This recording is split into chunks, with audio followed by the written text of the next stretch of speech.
This sitting is now resumed.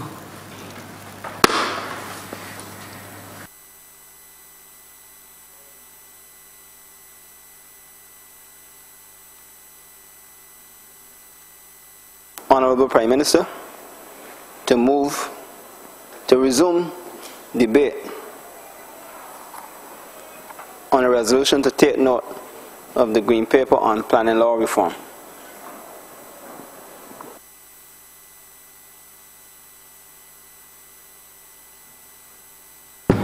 Honourable Member for Christchurch West Central. Thank you, Mr. Speaker, sir. I rise in support of this bill, this Green Paper planning law and reform that was brought to this honourable chamber by the young minister responsible for the economy and, of course, investment.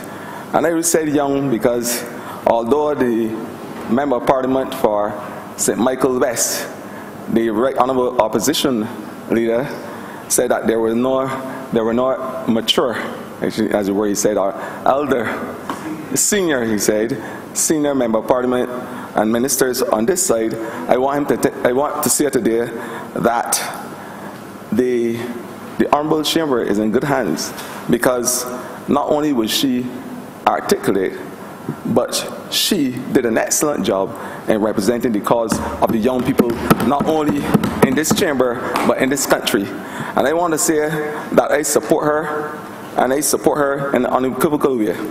Mr. Speaker, I say so as the Minister of Youth, because there's a fine example for all young persons to follow. And I want to, Mr. Speaker, sir, and I know that the Honourable Member for St. Michael West is not an impious individual, and he can remember the virtues of Matthew 19 verses 14. Suffer the little children to come unto thee, forbid them not, so it is written in heaven. And I want him to say that you have to encourage, but by extension I suspect he gave it his blessings, and give the young minister his blessings as well, and the fact that he did not interrupt our rising upon the order, so I thank him for that. But Mr. Speaker, sir, as the young minister of youth and the young government, I want to say representing an octogenarian of a party called the Barbados Labour Party, I want to revisit a law, an antiquated law, an old law which came about in 1965, a law on planning reform that has outlived its purpose. And Mr. Speaker, a law in those days where arable land was the order of the day, and plantation land. I want to say in this new millennium, where we're looking at vertical buildings, Mr. Speaker, we have to get a law fit for purpose. And so I am happy today that we have a government who has responded with alacrity to the needs of the average Barbadian. And Mr. Speaker, I want to start by saying that we have started the consultative process. In July the 19th and the 24th of this year, we start to have a conversation with the people of Barbados, because this government intends to be inclusive. We promise to engage the people of Barbados as it relates to our activity and the way how we govern. And I'm saying that we have now brought the Green Paper, so we can open up the public to wider discussion on something we deem as very important, and it's part of our mission critical exercise. And Mr. Speaker, today I am happy to be able to present on behalf of this government what we think is best to carry our country forward as it relates to our planning and our ability to make the best economic investment in this country. We, Mr. Speaker, after the brief consultation, we have came up with a number of goals. A number of goals that will relate to how we go forward in terms of our planning, whether it is land planning, whether it's planning where water is concerned, whether it's the construction of buildings. we are saying that there must be transparency and accountability. And we are saying that the decisions in country planning, as it relates to the way how we should go forward as a government, those laws and those regulations should be transparent. It should be an exercise which engages all the people of Barbados. And that's why we have started the exercise, and that's why we have brought a green paper, which means that whatever happens in the department should come under the scrutiny of the people of this country. And that's why we have moved in a way that one would say that it is a Usain Bolt move. But in the first 5 months of government, we have brought to this chamber a reform that should have been visited by the last administration over the last 10 years. But for obvious reasons, Mr. Speaker, and it's sad to say that they were more concerned with petulance and histrionics. I say that at one time I believe that there were magicians out there, because the only thing that disappeared in the last 10 years is money. And I am saying to you, Mr. Speaker, that we will cause money and investment to return to this country, because that is the type of governance that we are interested in. And Mr. Speaker, access to information will become a priority. And I'm saying a priority because one of the goals of this policy is to ensure, I say, transparency and accountability. We have to look at, Mr. Speaker, the time application takes, in terms of from the time that the applications are made until the decision is made. And that is very important. Persons will be able to trace, Mr. Speaker, the applications online to see what stage it is at, and so they will know how to organize their business. The department must be accountable for the operations. And I'm saying, Mr. Speaker, we have to move in a stage of technology where we expose the public to every single thing we do as a government. And I'm saying it's not only transparency as it relates to this particular law, but it's a transparency and accountability across the board. And our Prime Minister, Mr. Speaker, the Member of Parliament for St. Michael Northeast, she has made it a priority to ensure that this government governs with priority, that there is a sense of transparency and there is accountability across the board. And I'm saying, Mr. Speaker, one of the tenets of this reform is transparency and accountability. The second tenet, Mr. Speaker, is that there must be openness and inclusiveness. We have started, as I said, with the consultation. And the ability to be open and inclusive starts with two key components. And those components are able to improve the access and to try to facilitate an improvement and speed of a system. Mr. Speaker, what I'm saying is that social media must be used in order to shape this paper. We must use all the facilities available to us, whether it is print media, social media, whether it is in our press statements. And we are going to make decisions, Mr. Speaker, where the public will have an opportunity to have an input. And then we are going to provide the public forums, whether it's town hall meetings. We are going to make the public and the public interest as open, as transparent, and as inclusive as possible, Mr. Speaker. We are not only going to make sure that the legislation has reform, and that there's reform as it relates to the legislative aspect of this policy, but from a management point of view as well. The third, Mr. Speaker, the third tenet, Mr. Speaker, is efficiency and effectiveness.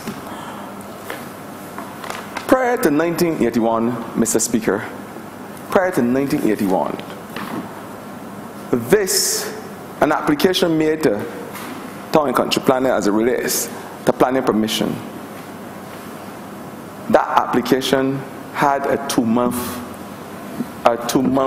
waiting period, so that an applicant, Mr. Speaker, will get his application process within a 2-month period.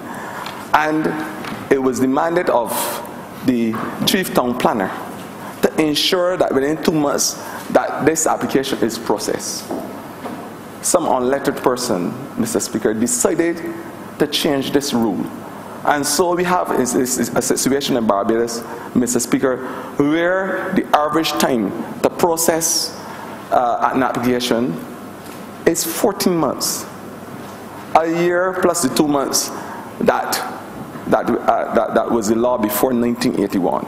And I am saying in the Caribbean, in Latin America and the Caribbean, the average time to process an application is 6 months.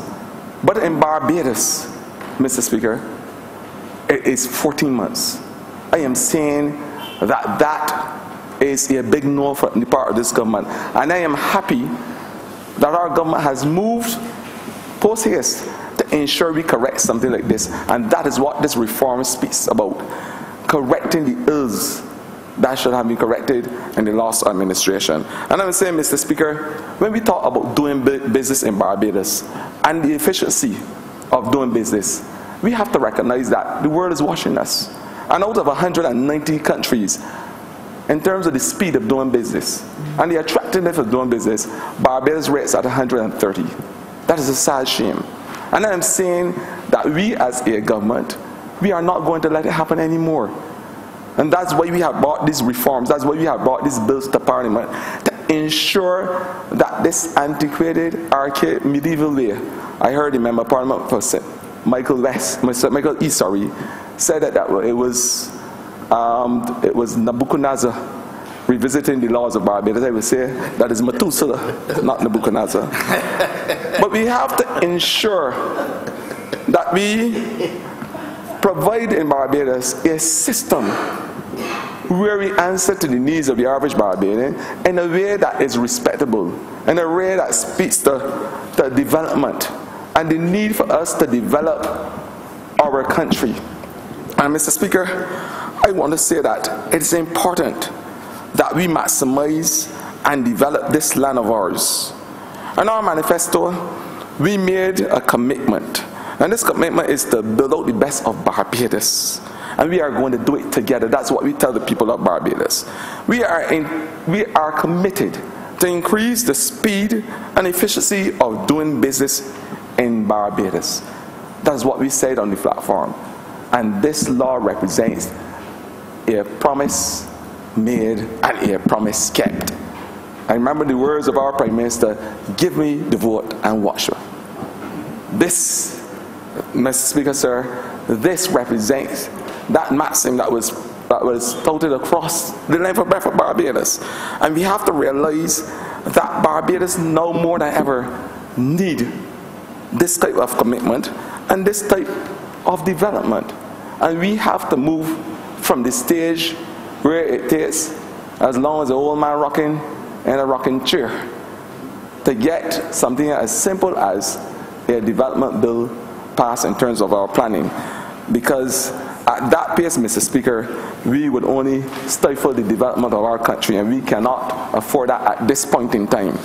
Barbados is at a stage where we need the investment, and we must maximize our investment potential.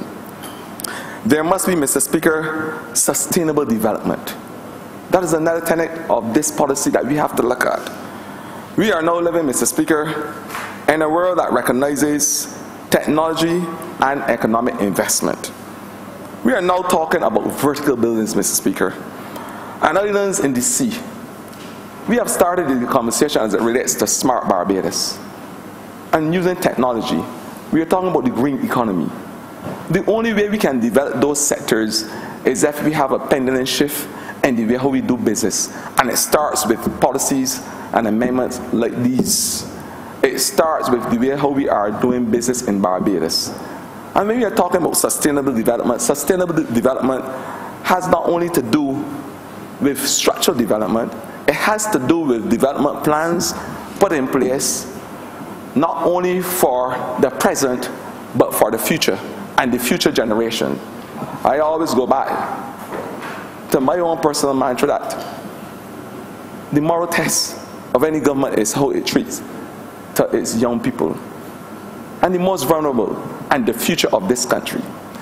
We must develop Barbados with the future in our mind. And every decision we make must be a decision that reflects the future. And the future, Mr. Speaker, is speaking about vertical buildings and how we utilize spaces to accommodate those vertical buildings, along with keeping our history intact, and along with keeping that which is Barbadian intact. So when we are developing our gullies in St. Thomas, and when we are talking about development of our caves, and using our gullies so that we can have a tourism product, Mr. Speaker, we are going to develop our gullies in such a way that what is indigenous to Barbados remains that.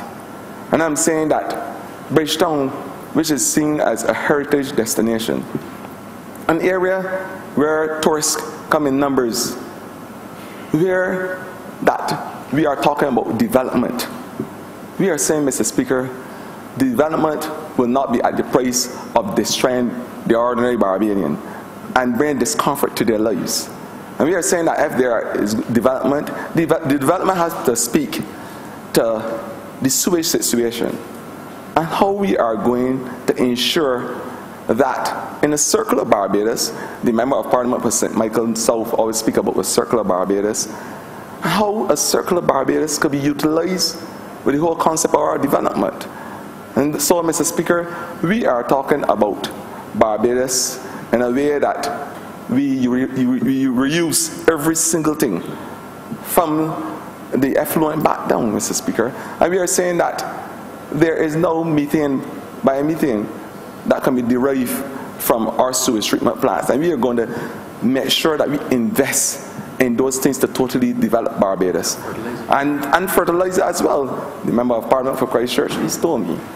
And I know he have had some experience dealing with effluent over the last couple of months, because there's certainly none on the streets, and I want to applaud him for that. There's no sewage now on the streets in the South Coast, and that is miraculous. And that is what this government is about. I am saying, Mr. Speaker, that when you talk about development, especially in Bridgetown, you have to look at the road network. And you have to say whether we can sell it as a tourism product or not. But at the end of the day, we understand that it's a congested area, and at some point in time you have to make some decisions. And I think that it is a good tourism drive if you can get some person the park and ride activities, because in order to fully develop, we have to look at different things that we can do in terms of space. And going forward in future, I am saying, Mr. Speaker, when you talk about sustainable development, you have to look at the space. Time past are the days when we can put houses side by side. I had 3 house fires in my constituency. I understand the pain and suffering that persons endure when they are displaced by natural disasters and fires. And I understand how hard it was, because up to the still hours of the morning, I was up with those fire victims. And I can understand, I say still, I was not away. I am not like the former administration who brought legislation here in the still of the night. But I am saying is that I was up working hard to ensure that those persons' lives were comforted. And I am saying that we have to look at our land space and the way how we plan for dense areas. Because I don't see how in this day and age we can put in houses side by side that if your neighbor cough, unfortunately you will catch a cold. And that is not the way how we're supposed to develop our country. And I'm saying is that we have to provide areas around space, around homes, in our plans, in our future plans, where that Barbadians can have a kitchen garden. I may get a lot of lists for this, but I feel, Mr. Speaker, sir, that we have to start feeding ourselves. And we have to go back to the days where we do basic things and have a little kitchen garden. I don't see anything wrong with it around our homes. That reduce our import bills. And every single Barbadian can do his little part. I don't want to lose the thing that the adage that you want to go heaven but you don't want to die. But, Mr. Speaker, there are sacrifices that we need to make as Barbadians to help ensure our basic survival and our basic needs: food, water, shelter. Those are the things that we have to protect. And I'm saying, Mr. Speaker, any plan to develop our land in Barbados must involve spaces around the homes and how we treat the densely populated areas. And I'm saying, in Bridgetown, when I saw the sheriff of Bridgetown look at me just now, and when I talk about Bridgetown, I know there is potential for development across the length of Bridgetown. I know that Bridgetown could be a hub, and it's a hub for tourists. It is a hub for development with vertical buildings, and I know that the good colonel, the member of parliament for the city, will ensure that we maximize the potential of Bridgetown, along with keeping its heritage and sustaining the development of people, because that is the most important thing. That is why each of us come here on a weekly basis to ensure that the basic needs of our people are kept. And I am saying today, Mr. Speaker, sir, that I'm happy that there is a sustainable development aspect to this bill which speaks to the development of people and bringing people and marrying people along with this journey of developing the buildings and the infrastructure. Mr. Speaker, the water supply is a very important dynamic, because we must ensure that with all this industrial development that we maintain our water supply, because Barbados is one of the few countries that we can go in the world and drink tap water. And I'm proud to say, as a Barbadian, and I know that the Member of Parliament for rural Barbados, they sometimes have problems getting the water, but I haven't heard them complain since May the 24th. But I am saying that once the water is available, and it is available, Mr. Speaker, because we have worked hard over the last couple of months through the minister responsible, and my good friend and neighbor, the Honourable Member of Parliament for Christchurch East. He has worked hard to ensure that the aquifers have water, and most importantly, the water that seeks to flood this country, that it is collected rather than running off to the sea. That is what he has worked hard doing. And I am saying, Mr. Speaker, that our water supply must never be tampered with. It must never be compromised due to development. And that is why a good water plan must be part of any industrial development. And I'm saying that this sustainable development plan speaks to having a water unit and a water plan that is not compromised because of development. So that is something that I'm sure the Minister of Agriculture, who's whispering to me, he would tell you that that is important as well, because the farmers in Barbados, they complain bitterly sometimes that they're not getting enough water to satisfy their crop. But we must ensure that our current development plan, Mr. Speaker, don't interfere with our future human development and the quality of life. And that is why this sustainable development plan is one that I am impressed that the Member of Parliament for St. Michael South Central, that she has brought to this honourable chamber. The business development, Mr. Speaker, we are talking hotels, restaurants. And I'm saying to Mr. Speaker, when we have these type of businesses coming to our shores, they must come with a sewage treatment unit, a sewage plan, because it may not be in the minds of Barbadians at this moment, but at some point in time, we must have tertiary treatment plans where the water is used for agriculture, the least, Mr. Speaker. And I'm saying that we have to use Circle Barbados to its full effect, where our matter, our waste deposit is utilized not only for biomethane, but that in a proper treatment plan, this water can satisfy the farmers in the dry season. And I think this is very important. It can be used for flushing toilets. We can use water in a variety of ways around the home. And I'm saying that this is something I heard the Member of Parliament for Christchurch East speak about, and I'm sure that he will expand at a later date. But Mr. Speaker, what I'm saying is that we are going to have to make economic decisions that engages a human development aspect to it. And that is what this sustainable development plan speaks to. Mr. Speaker, this legislation must be fit for purpose. Whenever legislation or regulation are presented, there must be deemed fit for the current times. In this age of technology, in this age where with a touch of a button we can find out what has happened in the tenosphere, Mr. Speaker, I'm saying let us use the technology to reflect the 21st century.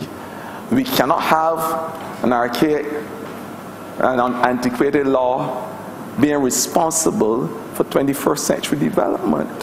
That is like saying that gravity that we understand it as we see it today is the same thing as a kindergarten Chicken Little episode. It won't work in this century, Mr. Speaker, sir. And we understand better that the sky was not falling down. We know that it's just a hair crown. And we understand that just in the same way that we understand gravity, that gravity exists. And I am saying, Mr. Speaker, this Methuselah law, my partner was St. Michael East says it was Nebuchadnezzar. Whether it's Nebuchadnezzar, Methuselah, whoever it is, this law is not fit for purpose. And that's why I say today, Mr. Speaker, we have to get in tune with international law and international legislation. And so, Mr. Speaker, in closing, sorry, not in closing because I got a lot to say, but to close off this part of it, Mr. Speaker, we have, in order to make ourselves relevant for the 21st century, we have came up with a hybrid system. And this hybrid model is to meet the current demands of our physical development plan. And it is this method, this hybrid method, Mr. Speaker, sir, is adopted by OECS countries across the region. It is a model that is responsible for the administration of the legislation, and it relates to the statutory, us utilizing a statutory board to augment this law. Mr. Speaker, this board is made up of members from across government departments, and of course there'll be private members appointed by the minister. There are a number, Mr. Speaker, of proposed amendments which can be perused by the public. And these amendments, Mr. Speaker, if I refer to the document, the Green Paper on Planning Reform document, there are three things I can read out, Mr. Speaker. The decisions, and I'm speaking, Mr. Speaker, about the hybrid model that is proposed to carry this legislation forward. The decisions on routine applications for planning permission will be made by a multidisciplinary statutory board, the Sustainable Development Board, inclusive of representatives of the agencies which are routinely consulted about applications and stakeholders from private entities. I think this is very important. So that delays, Mr. Speaker, caused by the referral of applications to other regulatory industries and statutory consultations will be minimized. So we get a mixture of personnel from across the different ministries. And that is done to reduce the amount of delays. As I said, it takes 14 months for an application. That's the average time, Mr. Speaker. Sometimes it takes longer. And the challenges with this, and I want to bring it to the attention of this hallowed chamber, the challenges with this is that the reality is that when you send in a proposal, a building proposal, Mr. Speaker, and sir, when that proposal goes in, you recognize that the bank is only lending you a certain amount. By the time that it is approved 14 months, sometimes 16 months down the line, you can understand the change of prices of building material. Y'all remember I has 2 more minutes. Mr. Speaker, you're taking away my time. But Mr. Speaker, the reality is meetings of the board and the tribunal shall be conducted in public. The administrative costs will be minimized and adequate provisions made for cost recovery. Mr. Speaker, we have came And closing, Mr. Speaker, in the 2 minutes that I'm given, we have come and we have found a socio-economic situation, Mr. Speaker, where Barbados was at the bottom, at the chasm of socio-economic development. We, Mr. Speaker, sir, we were not only looking at a devaluation of the dollar.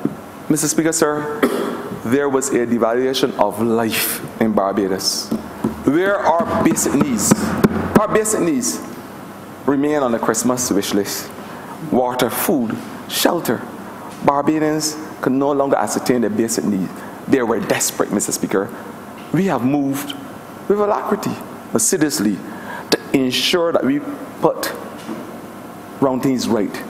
We have started to resuscitate the patient, Mr. Speaker.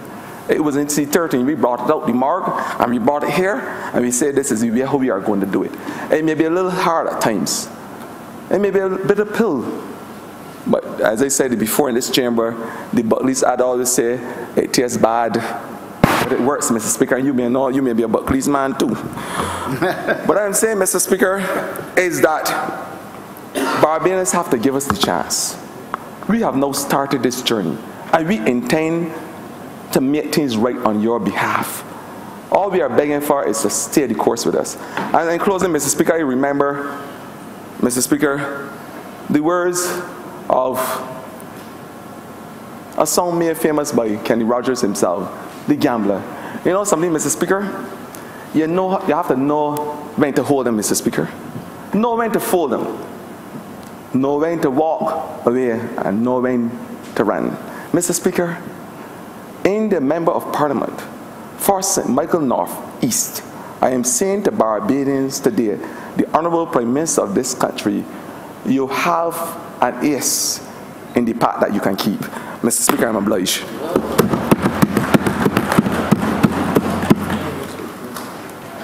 The Honourable Member for St. Philip West. Thank you, Mr. Speaker. First, let me congratulate my colleague. Every time I come to this chamber, he gives me food for thought, the colorful language, and I applaud you, sir, because I will have to steal some of those sometime later on. But I want to take a look at this Green Paper on Planning Law Reform, but I want to put it in a historical context first before I get into substance of what we're dealing with. Well, all of us have been in history classes and whatever else. It is well known that man, in a continuous quest for survival against the ravages of the physical universe of which he has no control, the weather, his environment, that sort of stuff.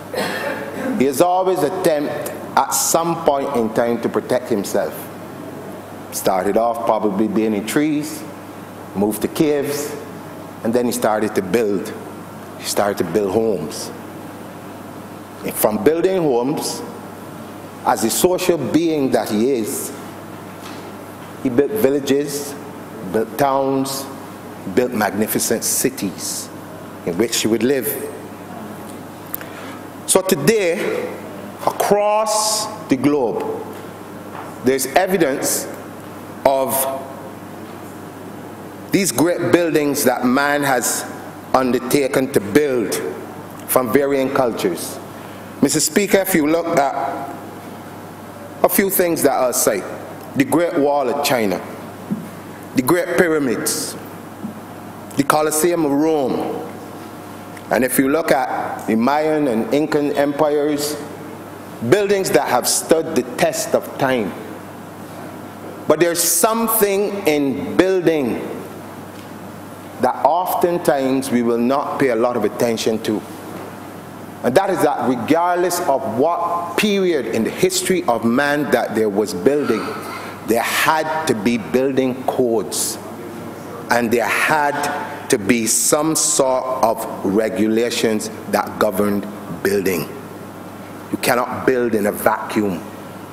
And every time you build, you can mark the progress of a civilization by these same buildings. So today's debate, as we continue, is about what building is really all about. It is about enriching the lives of the people for whom these structures are built. And so, in looking at this paper today, I want us, first and foremost, to change a particular mindset that we have. It is a mindset that says that in a constantly changing world, that the size of our country means that we are completely unable to compete in the global marketplace. This, Mr. Speaker, is a myth. It is a mindset, but it is a myth. And so therefore, in the housing market, that is a global phenomenon at this particular point in time, there are some factors that Barbados has that it has refused to recognize and utilize for a long time. One, our climate. People from all over the world would want to live in a climate such as this. The beautiful beaches, a stable government, and a relatively peaceful lifestyle. As I said before, these things make Barbados an attractive destination, a place where people will want to live, people will want to holiday, people will want to raise families, a place where people will want to work. And so we have got to find ways of utilizing these assets for our own economic advantage. Now, you heard me mention that there's a building boom in the world right now. For those of us who are on social media, newspapers, whatever, keeping up to date with what's happening around the world, if we look at a place like the Middle East, this is a section of the world which is actually reshaping the map.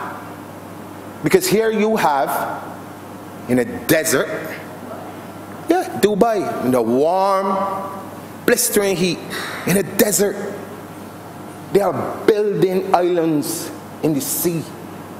And people from all over the world are willing to pay whatever it is that they charge to live in these islands, live on these islands and in the structures that they are building. And I have a question to ask. Bearing in mind that I said before that it's in blistering heat, it is in a desert, and it has super exorbitant prices. I want to ask my colleagues here, and I want to ask those watching, what is it that makes us uncompetitive? What stops us from getting involved in this global phenomenon? And I'm sure that as this green paper goes out, you will hear a myriad of reasons why. But there are 4 things that I would like to share with you, and you can take these as my own observations. 1, there is an inability of us as a people to place value on the things that we take for granted. That very beach that I talk about, that very peaceful lifestyle, we take these things for granted. 2, there's also an unwillingness by a lot of us to think outside of the box. We often box ourselves in by thinking that it can be done in Dubai, but it cannot be done in Barbados because we are Barbadians. This in itself keeps us back from progressing. 3, the Honourable Member for Christchurch East Central made the point. We're still operating with outdated... West Central. West Central, sorry. Thank you. We're still operating with outdated laws and regulations. In 2018, you cannot, and I can't stress this enough, you cannot operate on regulations and codes that were made for 1965, a year after I was born. It just doesn't work. What do we even know? At my age, there's some things that I can't, that don't work. I gotta get modernized. I gotta get modernized. You understand? So if it's me, when you say to an entire country, it's impossible. You're speaking for yourself, Honourable Member. Thank you, Mr. Speaker. And I know that you're a little older than I am, so I will give in to you on that one. But the thing is this. It is timely, though, that this paper should come to this place at this time. You know, over the weekend, someone asked me, but why is it that you guys, every 5 minutes I look around, you're debating something, you're debating something, you're debating something. Can't you just pass it and let go along? And I had to remind them that this is not the Barbados Labour Party's way.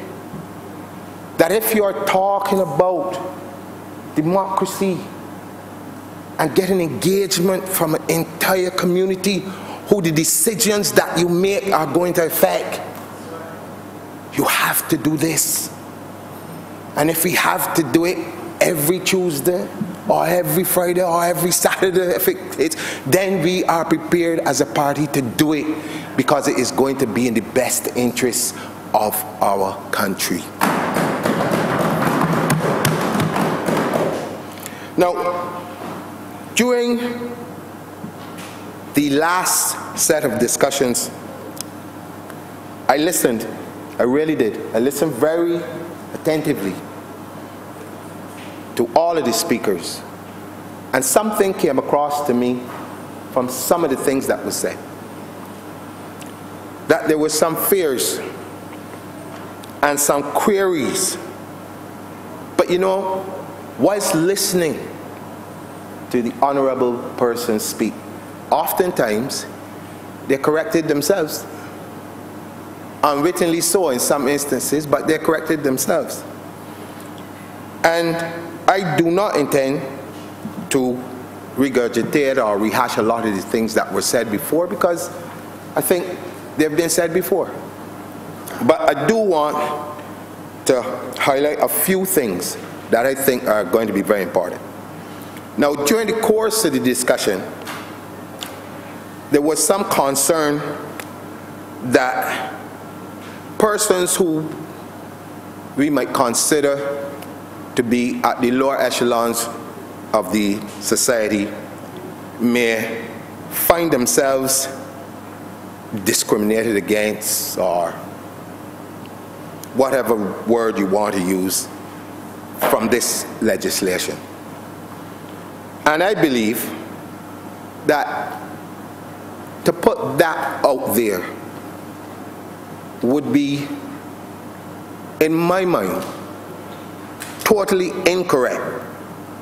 Because when I went through this green paper, everything that I saw, every single part I read, in any form, shape, or fashion, would in any way purposely or not purposely discriminate against any group at all. In fact, to give you an example of what I'm talking about, there is a heading called Planning Obligations. And I want to make this point because I heard the continuous thing about the huge developers and suggestions that the huge developers would somehow get away with certain things because they have money. And it wasn't said in those words, but you know, insinuations were there in some form or fashion. But under this heading, planning obligations, it clearly states that planning permission for any of these huge undertakings can be directly linked to what they call or what they term as planning obligations. This simply means that, let's say for instance, the honourable member for St. Philip South who may at some point in time become a huge developer, just in case, that he wanted to build something in Foul Bay. And it was going to be a huge undertaking, a hotel and all these other things. As part of the planning obligations, if we are going to grant him that permission to build this fantastic hotel in Foul Bay, is that the persons in the surrounding areas, the villages, those persons who go to the school next door, that it would be incumbent upon the developer to provide something that would benefit those persons. It could be a road, could be a park, it could be repairs to a school, it could, but it is linked directly to us giving the permission to build and to develop in the first place. So that in itself should allay any fears that one may have that what was suggested in some of the other speeches could actually happen. So that would take care of doing that, because with the planning obligations, I guess this should be so crystal clear to persons that I don't have to reiterate, but I will. You can see where the Crown, the government, or any of its representatives, tongue and country planning, whoever it is that gives the permission, has the right to say, look, Mr. Developer, in order for me to give you permission to have this fantastic hotel on Foul Bay, these are a couple of things that I need done to enhance the lives of the persons whom may in some cases be displaced or may have to live in the shadow of your monumental buildings. And so the society at large has the opportunity to benefit from these such arrangements. Now, one of the other things that jumped out at me, and I was very excited about it, especially as I am the minister for what is known as the orange economy, which takes into consideration cultural heritage and things like that, was the designation of 6 listed, and it's in the paper. When you get a chance to read it, you can see them, cultural heritage conservation areas. There were 6 of them. Amongst them, I'm sure that the honourable member for St. Peter would love this, is his beloved Speightstown. Oh, yeah. It's part of it. And I'm sure that the honourable member for St. Thomas would love this. Rock Hall was also a part and parcel of those areas, along with the historic Bridgetown and its garrison. Now, with all due respect to those, there are some things that I believe that also we may want to put inside that list, because there were 6. I didn't name all, I named 3. But it was interesting when I went through it that there was nothing that suggests that the homes of some of our national heroes be put on that list. And I say that because for those of us who drive the length and breadth of this country and have the opportunity to view places like Tyrrell Court, Barbados home in St. Lucie, Frank Worrell's and others, it really is time that there is legislation, and which is part and parcel of this, that says that we have to preserve these monumental places. And I was very, very, very taken aback, but I understand that in stages these are some of the things that we could look at. And if you would add to that, our heritage is not relegated to one specific type of building. And I want to make this abundantly clear in this chamber today. All of the things that we hold dear, monuments like this Parliament, the garrison and its historic things.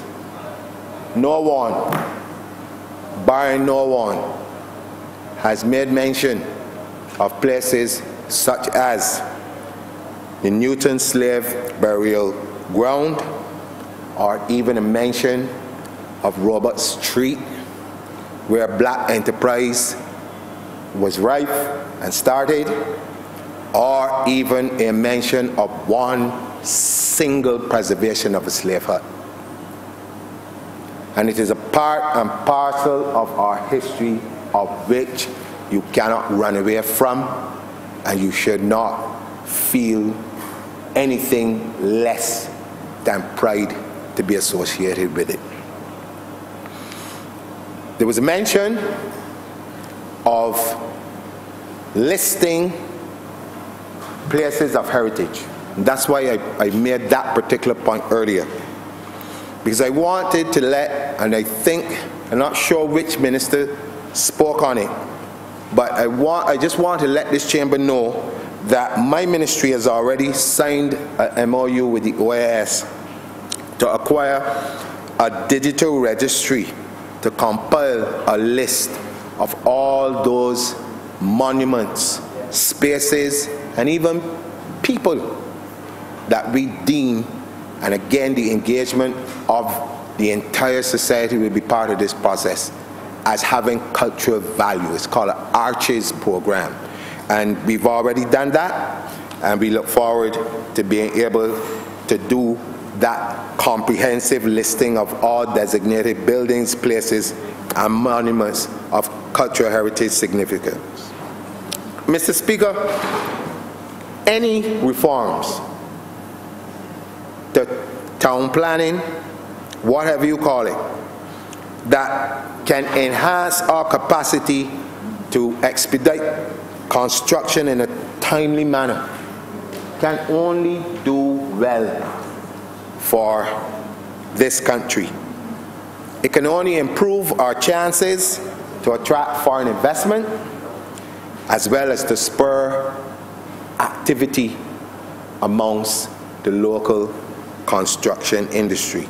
Now, for years, and I'm sure all of us here at some point in time have heard or read the horror stories of missed opportunities.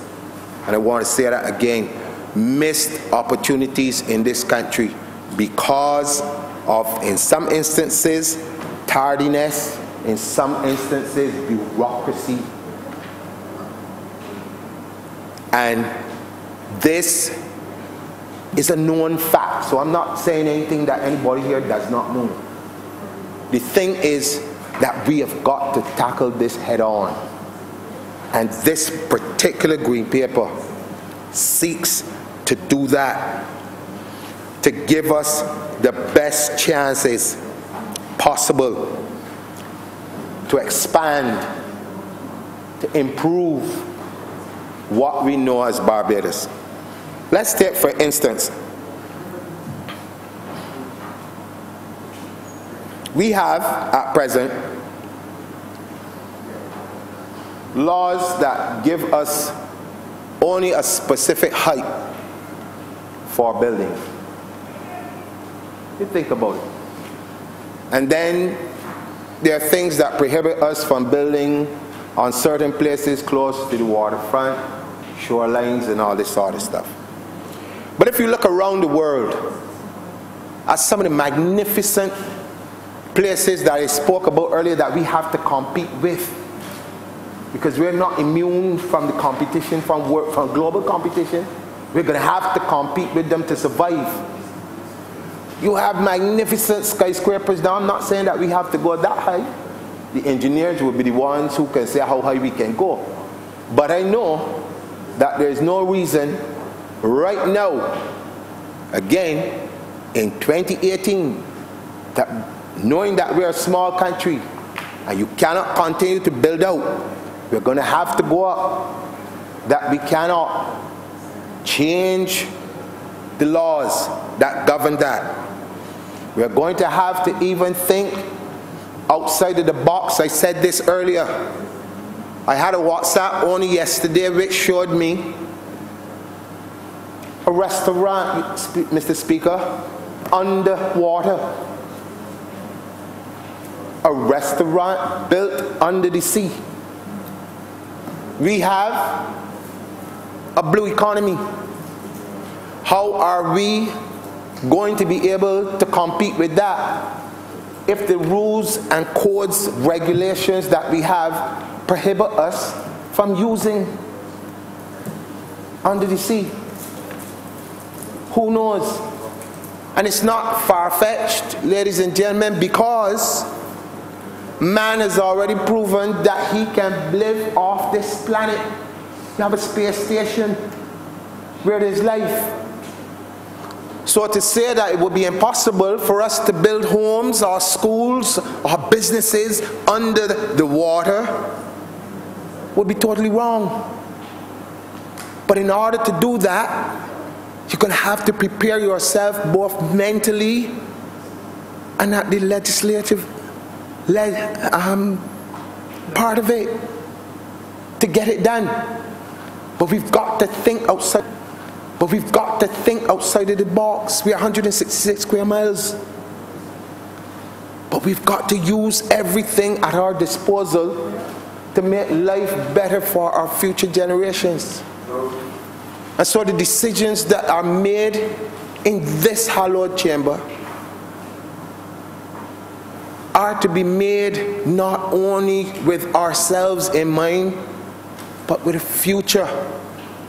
What is Barbados in 2029, 2040, 2050, 2060?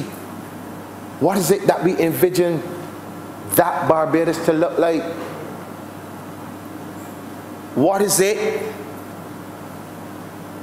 And for a long time, I've been hearing about millennium goals to eradicate poverty. Well, if you're going to eradicate poverty, you have to start thinking in terms of new housing solutions, which are affordable and different. It cannot be the same. And so this paper, and I said it before, comes at a time when this government in its manifesto speaks about transformation. Well, you can view this green paper as part and parcel of that transformation. And many of us may not live to see 2060. I doubt any of us will. But we can envision.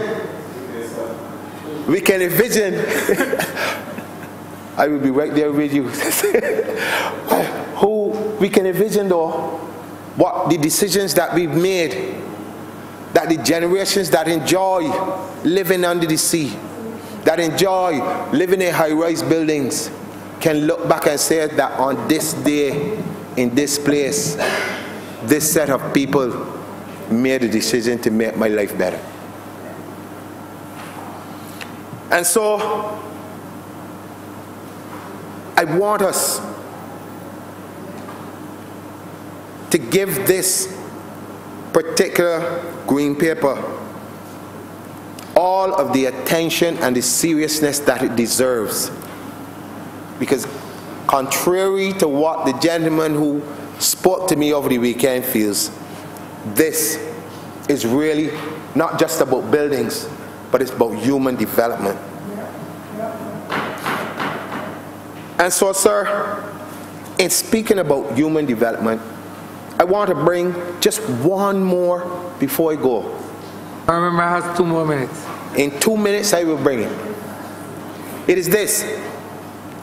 There are some intangible benefits to be derived from lofty exploits. And they transform lives. And I'm going to tell you why I say that.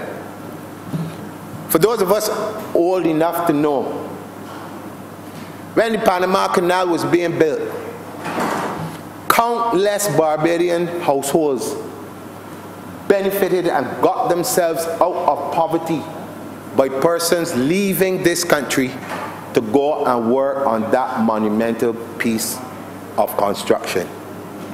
It changed the lives of people. It created jobs, and those jobs created more jobs, more spending power, and that sort of stuff. And if you look at some things in Barbados that did the same thing, probably not on the same scale, but they also brought to this island a sense of confidence and a sense of pride that said that we can. I'll list some quickly.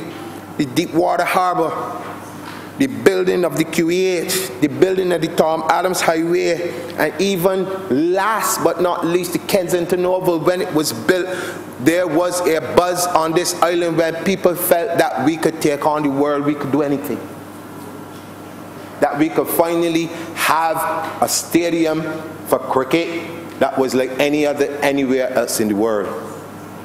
These things create jobs. Whenever there's huge construction, there are new jobs, and there's a ripple effect that goes right across. So, Mr. Speaker, the mark of any stable, any good economy can be linked to its capacity to build. And I'm going to say that again. The mark of a stable and good economy can be linked to its capacity to build. Because if you can't build, it means you ain't got the money. If you ain't got the money, you cannot have a good economy. It's as simple as that. And so, with that, I want to leave. I got 1 minute, sir? A half a minute? You can wind up. No. All right, 1 minute. Let me just say. I didn't say 1 minute, Honourable Member. Let me just say this. In North America, there was a man called Bugsy Siegel who looked in the desert and decided that he was going to build something called Las Vegas. Nobody believed that he could do it. In fact, he lost his life over it. Today, Las Vegas, or Sin City, as people call it, is probably one of the most sought after destinations for people to visit, and more construction is going on even as we speak. It is an iconic part of the American landscape. And so, with that, I just want to say that I throw my full support behind this paper, and I look forward to hearing the engagement from the general public, and with that, I'm obliged. Honourable Member for St. George North. A bit too slow. Mr. Speaker, I want to give my full support to this green paper on planning law reform. It is indeed, I have gone through some of it. At first I thought it was a white paper, but reading it I realized it purports to be a green paper. A green paper is important for us to look at this new scope to see how it will change the landscape of Barbados. I believe, Mr. Speaker, that it is true to say, and one of the things that I was very taken back with in the last couple of weeks when I saw in some of our newspapers that Barbados was not a good place to do business.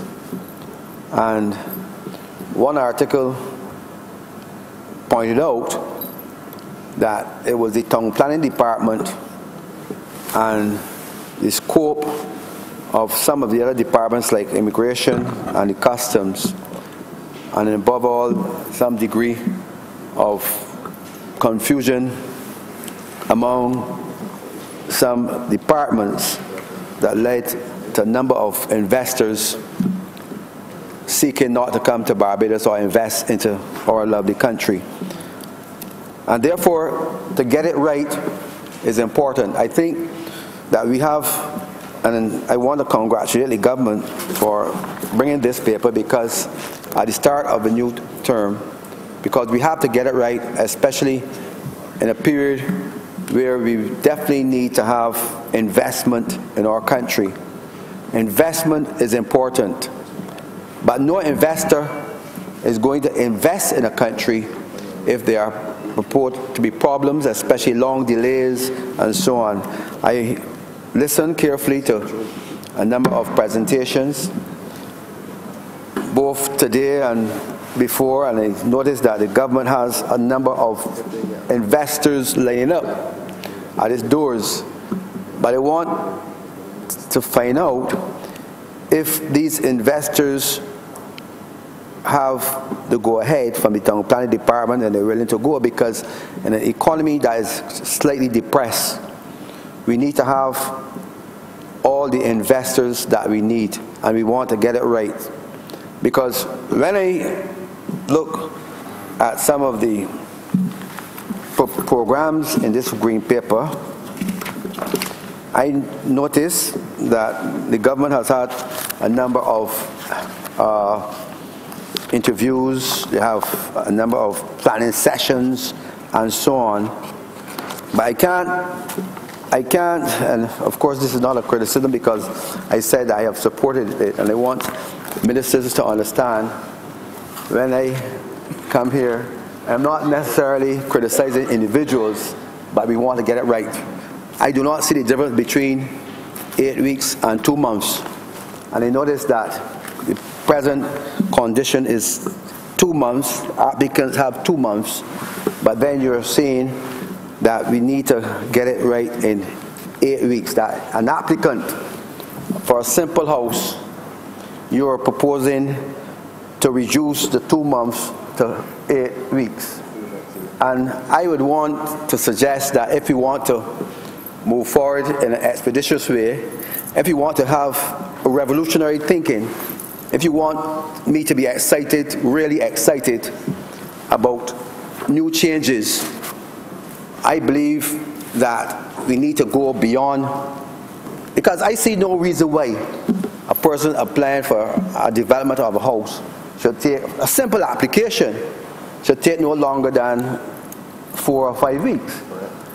If you want to attract people, and of course the reason why I said 2 weeks, I know that in some developed society it takes no longer than 2 weeks.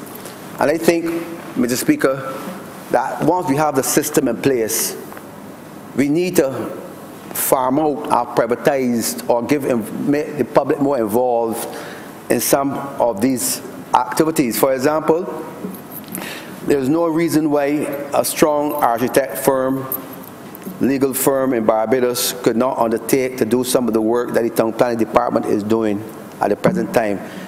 In some jurisdictions like London, you have a number of strong engineering, architectural firms that undertake, based on training, some of the work that is being done by a central body.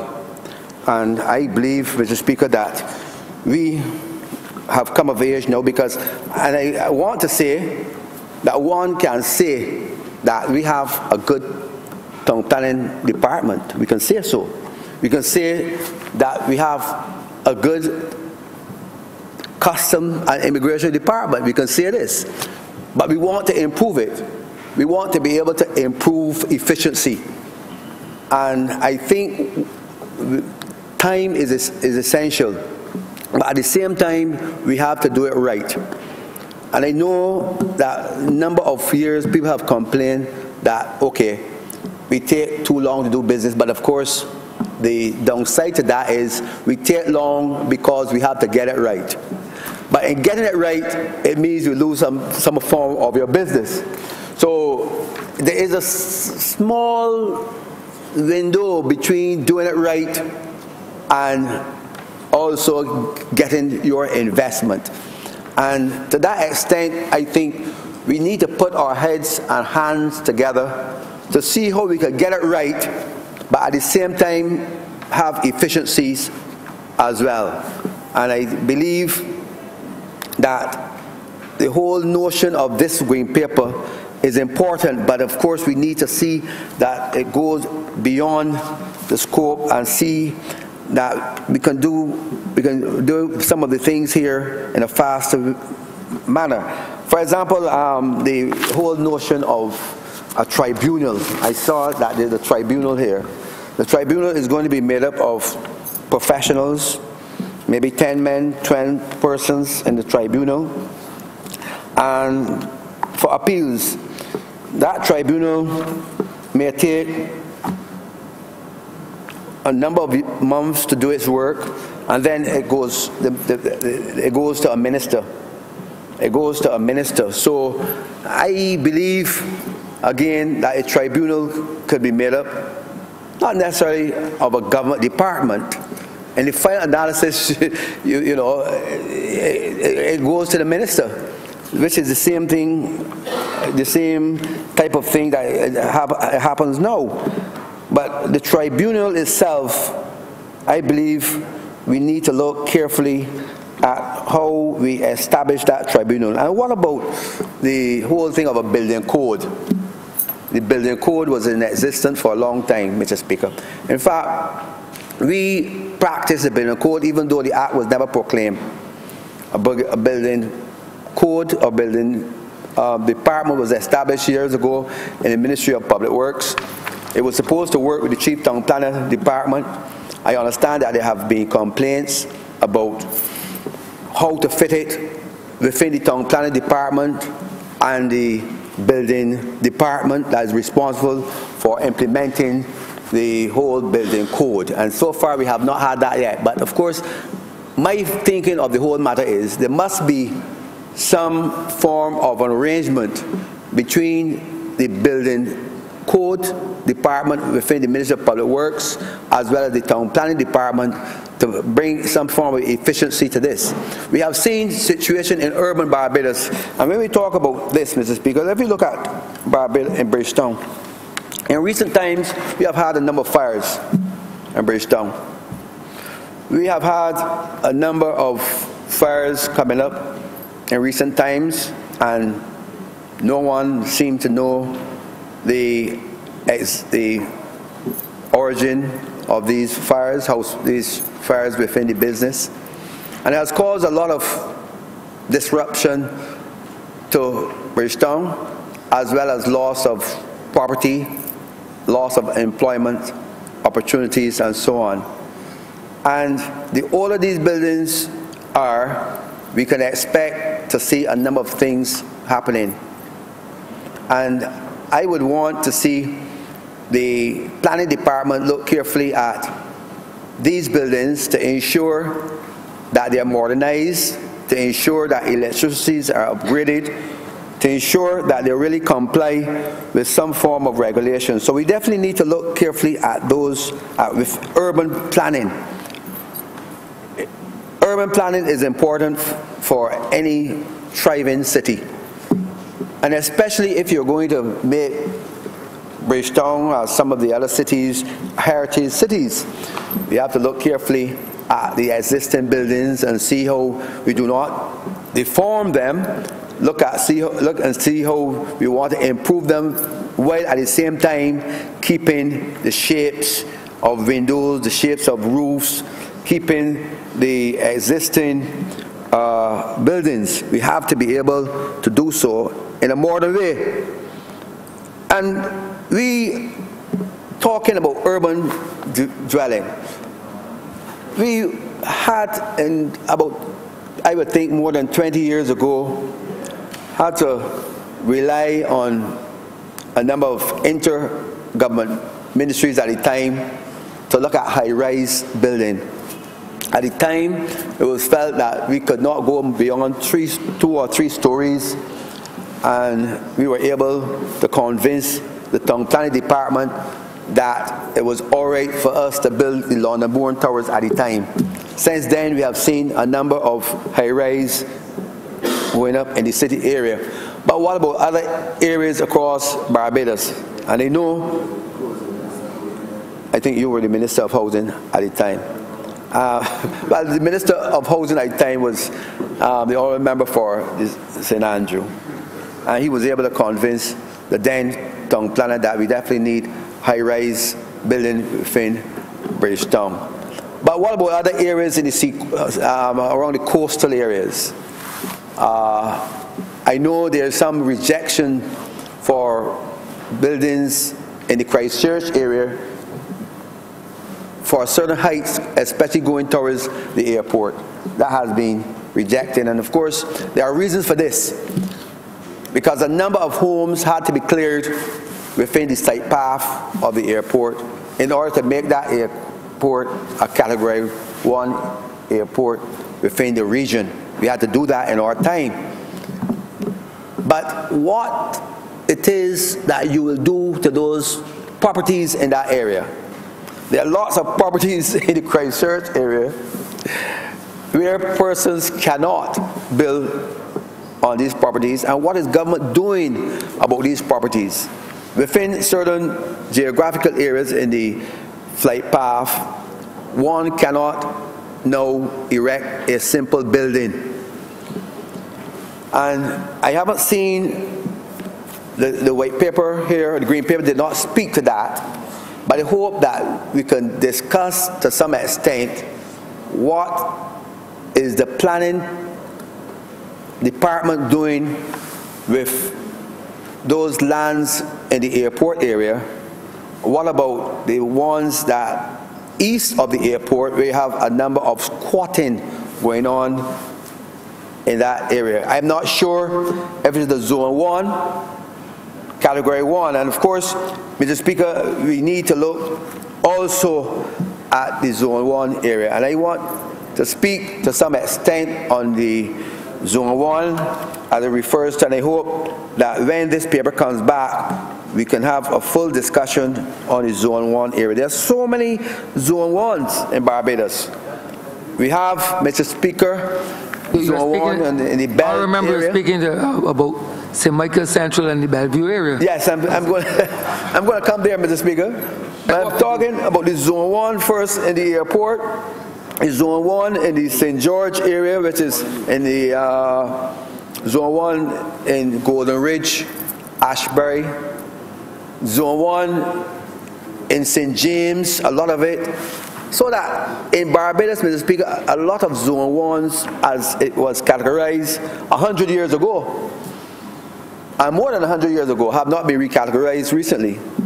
Because Zone 1 came out of where there were reservoirs in the olden days, where people felt to live on the water table was a bad thing.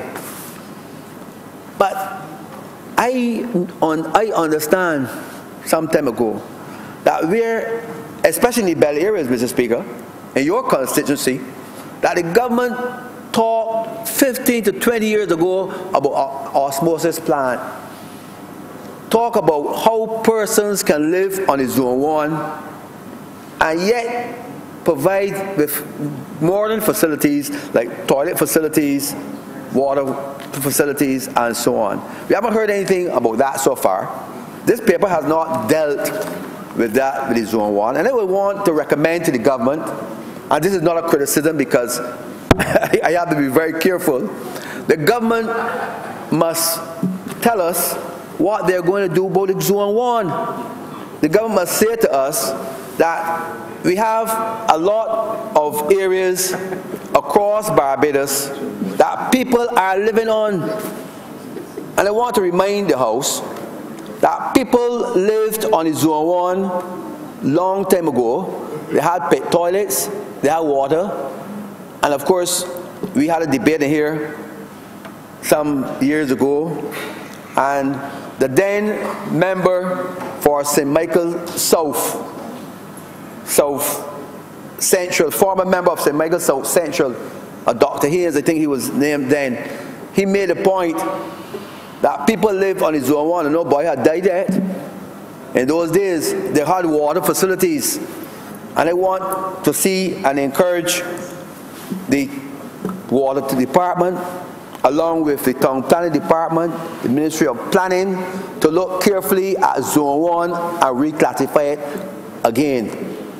To look carefully at these reservoirs and find out if people still use these reservoirs as they used in the past before. Because there are modern ways now of storing water.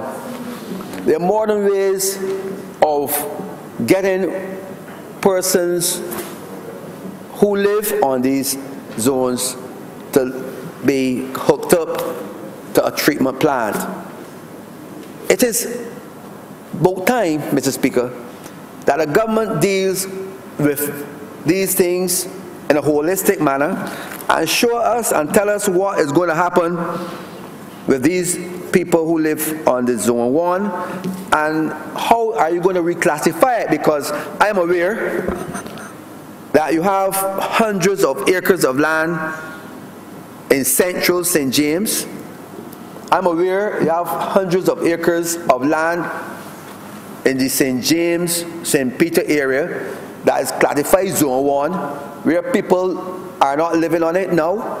Lots of land idle, that nothing is being done with it. Persons who own these lands cannot invest in anything because they will not get permission. And that is serious. And under the law, and of course we have lawyers here, must tell us, if I cannot build on my land, if I cannot invest on my land, should the Crown not take this land and pay me for it? Should the Crown, if I am paying taxes on my land, but I cannot use it, if I cannot invest in my land, I cannot plant anything on it because I have the spray. And you should not spray on the Zone 1. Mr. Speaker, I cannot build on it because it is Zone 1. So I cannot use it, but I have to pay taxes on it. What happens?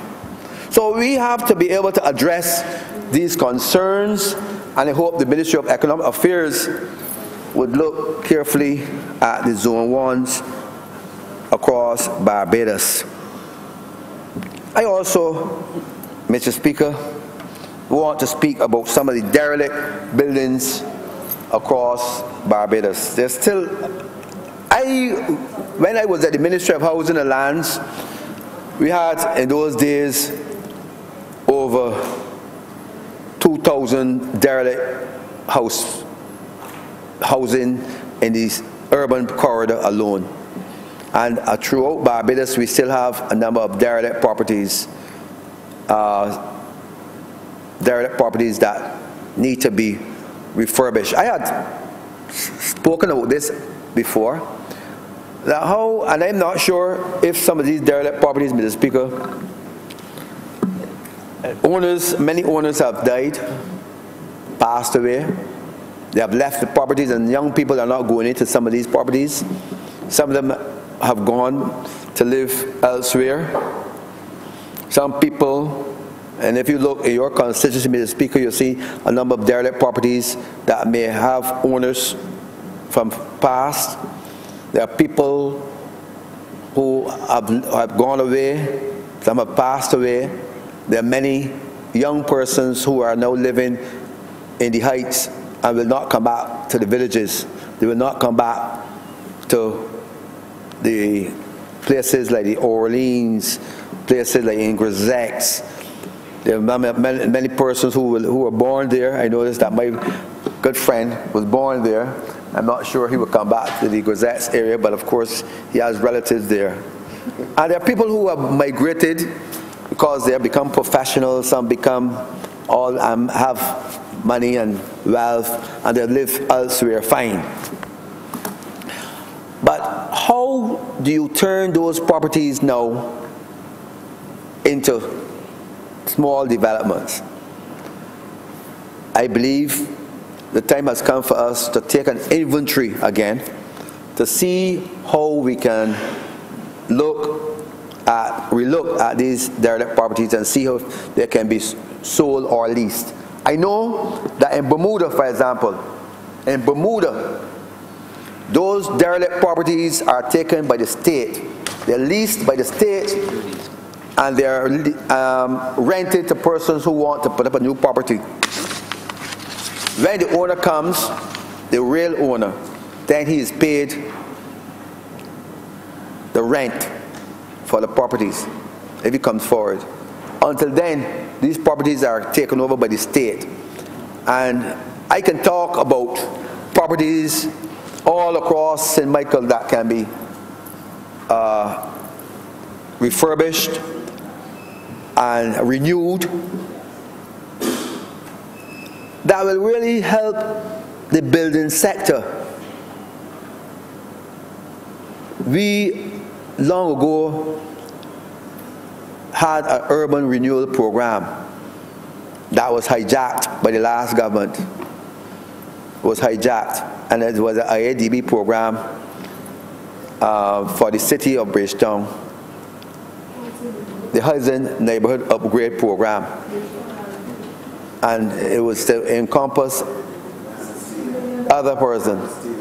I was told that there was no state, but it was the Housing Upgrade Neighborhood Plan that was conceptualized by the Barbados Labour Party, and that was supposed to help upgrade places like Castle, Greenfields, Allen View, and that was going to be a pilot project. We need, and it's going to be difficult now. It's going to be difficult now for us to get that program back because we are in an IMF program. So it's going to be difficult. But of course, the money, as I said, hijacked. The last government hijacked it and sent back the money back into. Yeah, of course, we know that there was no stealing in there. But this, a large sums of money was sent back into the IADB, which could be have been upgraded in the honourable member's constituency. And it's shameful that now we have very little money to spend on these houses.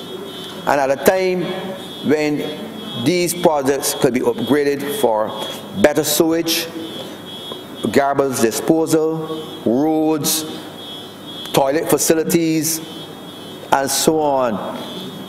So we have to be able, Mr. Speaker, to look at some of these derelict buildings to see how we can get them into a renewal program.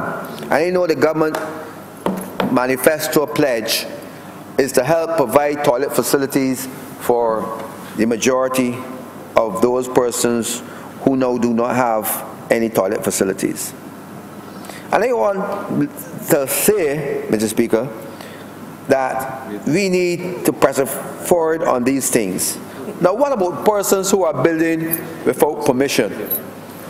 Persons building without permission. Now, there are many persons, Mr. Speaker, and I speak about this because I don't know if the member for St. John, when he gets up, will speak to some of these matters.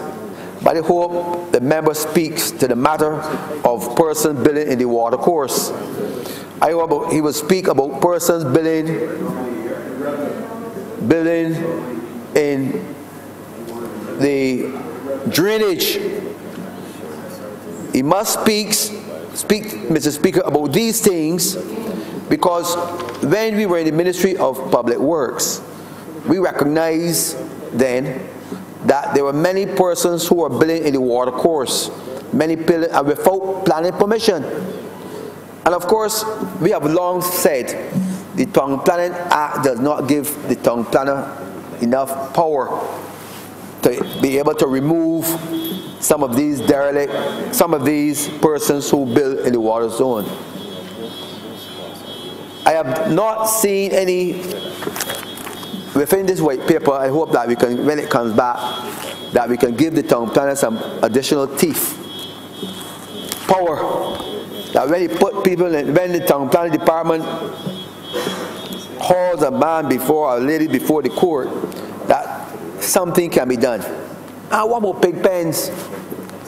The Minister of Health said that I have not told him anything about the pig pen, but I want to say to him today, that we have some illegal pig pens within our constituency, which have not been given permission. And the town planning department, even though it's a town planning department, it's a really health department, yes. Because you can't just go and erect a pig pen, Mr. Member of Parliament St. James, St. Andrew. You can't just erect. So what I'm saying is, just the chair or member. Mr. Speaker, you cannot just put a pig pen or any pen anywhere without permission. You still have to go and get permission for it. And once it is a structure, the town planning department has a right. The folks at Applebee's have written the town planning department. The folks at Applebee's have written the Ministry of Economic Environment. They have written the environmental officer as well too. And you know, up to today, the man has now expanded the pig pens to include, and it has been highlighted in the press. They have now, you cannot go into the district of Applebee's now without having an offensive smell, odor, and therefore we need something done. But this white paper, this green paper does not speak to these things. So we need to see a situation where the town planner department has enough power to remove the town planner department come and put up a paper on the fence, but that's all. So nothing can be done. Nothing can be done with this thing, Mr. Speaker. So that I have to live through it. I am bombarded. It's 2 minutes. What's that? You all remember how it's 2 minutes. But 2 minutes, why no star? Mr. Speaker, so that, Mr. Speaker, you have a situation now where nothing can be done because the town planning department has no power to do these things. And I would like to see greater authority given to the town planning department to remove structures either in the Zone 1 in terms of not remove them physically but help them, but in terms of those persons who are building in the water course, and that is different from the Zone 1, Mr. Speaker. The water course to stop and prevent flooding. We need to look at that, as well as those persons who are going to put an offensive pig pen in a neighborhood, in a tenantry, or maybe in a development. It is unfortunate, and we definitely need to look at these things. I also want to talk about trees across the road. They're still in the Ministry of Public Works again. There are trees growing in the drainage which need to be taken out. Lots of trees across Barbados. I heard the Prime Minister spoke about it recently. All across Barbados that need to be cut down. And I believe that those workers at the depots need to get at least a chainsaw. And I hope when the member for St. John gets up, he will tell me if the depot at Golden Ridge has a chainsaw, if the depot in Richmond has the chainsaw, so that the people, the officers can cut down some of these. Could you all remember wind up, please? Yes, sir. So I want to close by saying that we support this green paper, but I want to see more teeth given to the town planning department, and I want to see, especially in Zone 1 area, reclassification and help for those persons at Golden Ridge, the Bell, and in some of those areas that people have been living on for years. I'm obliged to you.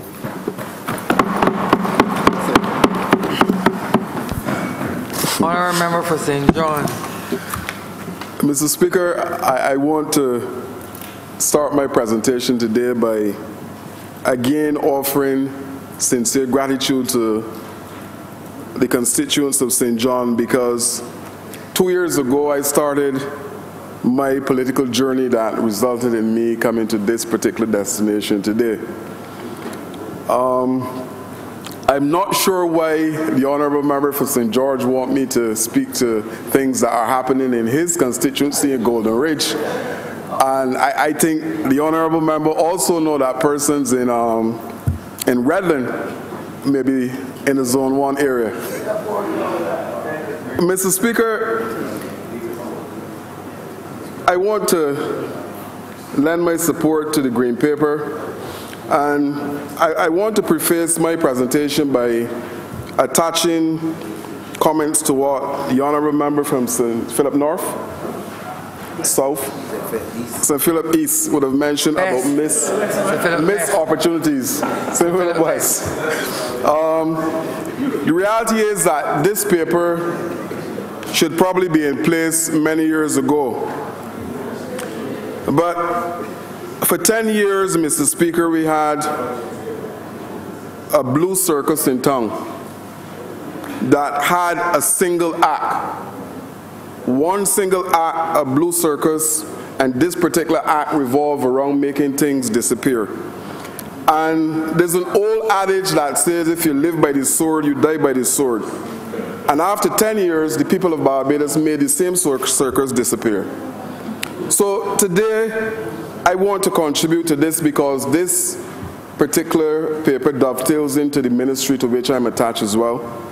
And there are a lot of measures in here that will redound to the benefit of not only the country as a whole, but, sorry, not only my constituency, but the country as a whole. And some of the things would have been mentioned before, and I just want to repeat them because, in my case, they benefit specifically the constituents of St. John. And when you look at the hybrid model that is being proposed, we understand that currently the final decision in relation to town planning, those appeals are dealt with by the Prime Minister. And in a similar vein to the Prime Minister riding herd, the whole cabinet of this government is riding herd. And we're not riding herd, Mr. Speaker, through green fields, but we're riding herd through a furnace that is burning so hot that if we don't mitigate the situation and the circumstances of the fire, then it will surely consume us. So every week I come to this August chamber, and what we're doing every single week, we're creating firewalls to protect this country from that furnace that we're riding her through.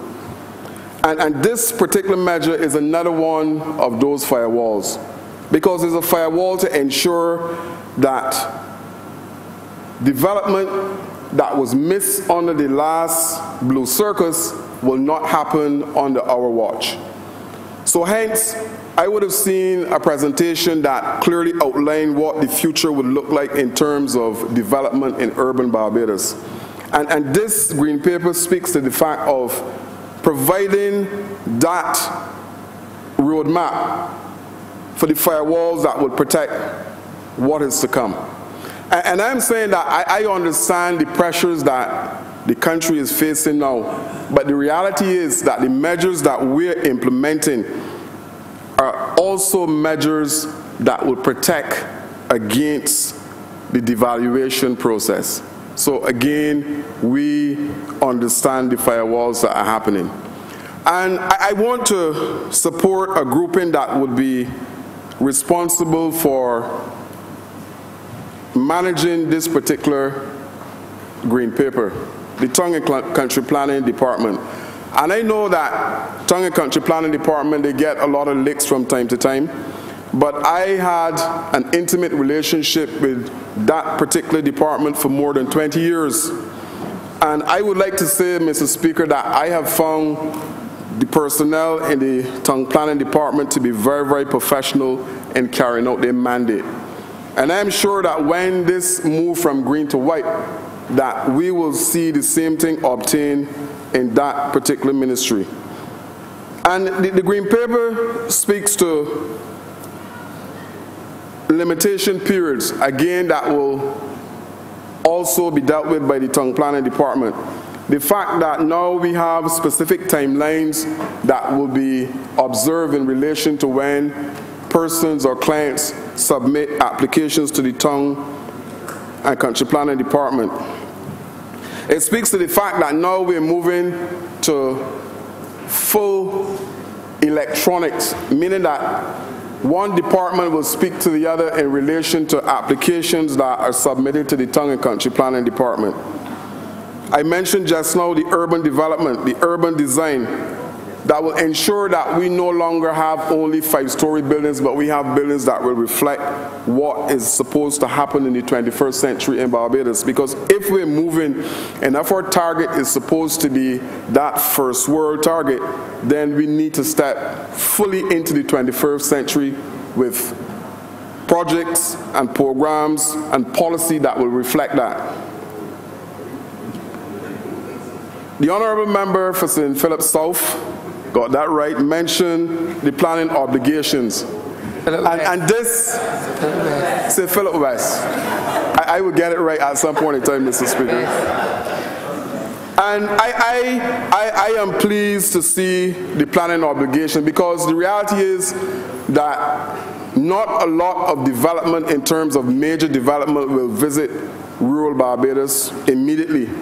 But under the planning obligations, it means that I, at some point in time, might get a play park in Gull Hill, or a play park in Martins Bay, or a play park in Foster Hall under this particular component of the Green Paper. And all of us who represent rural Barbados are fully aware of the need for these social developments, the soft spots. It speaks, Mr. Speaker, to the onset of parks. And I have a wooded area in St. John that I believe can take pressure off of all of the other picnic spots, Pool Plantation, Pool Woods in St. John. And it is a project that will come to fruition, and I am sure that benefits will come from this Green Paper in assisting me in ensuring that Pool Woods is turned into a soft spot in land Barbados. So when I see this particular Green Paper, and I realize, like I said, being in the Ministry of Housing and Lands, and realizing that one of the members from that circus, the one that wore the most paint, was presiding over the ministry that I'm now in, you could understand that there's a certain amount of urgency attached to this.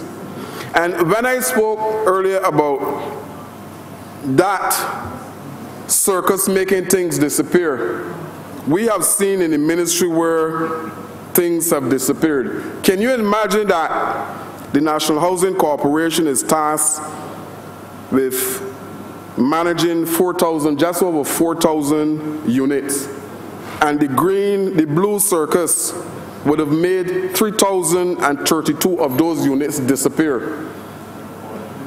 So, and it is impacting on the revenue stream in the ministry. We have a situation, Mr. Speaker, let me explain for the public, where 3,032 houses under this 20-year program was given to persons in Barbados.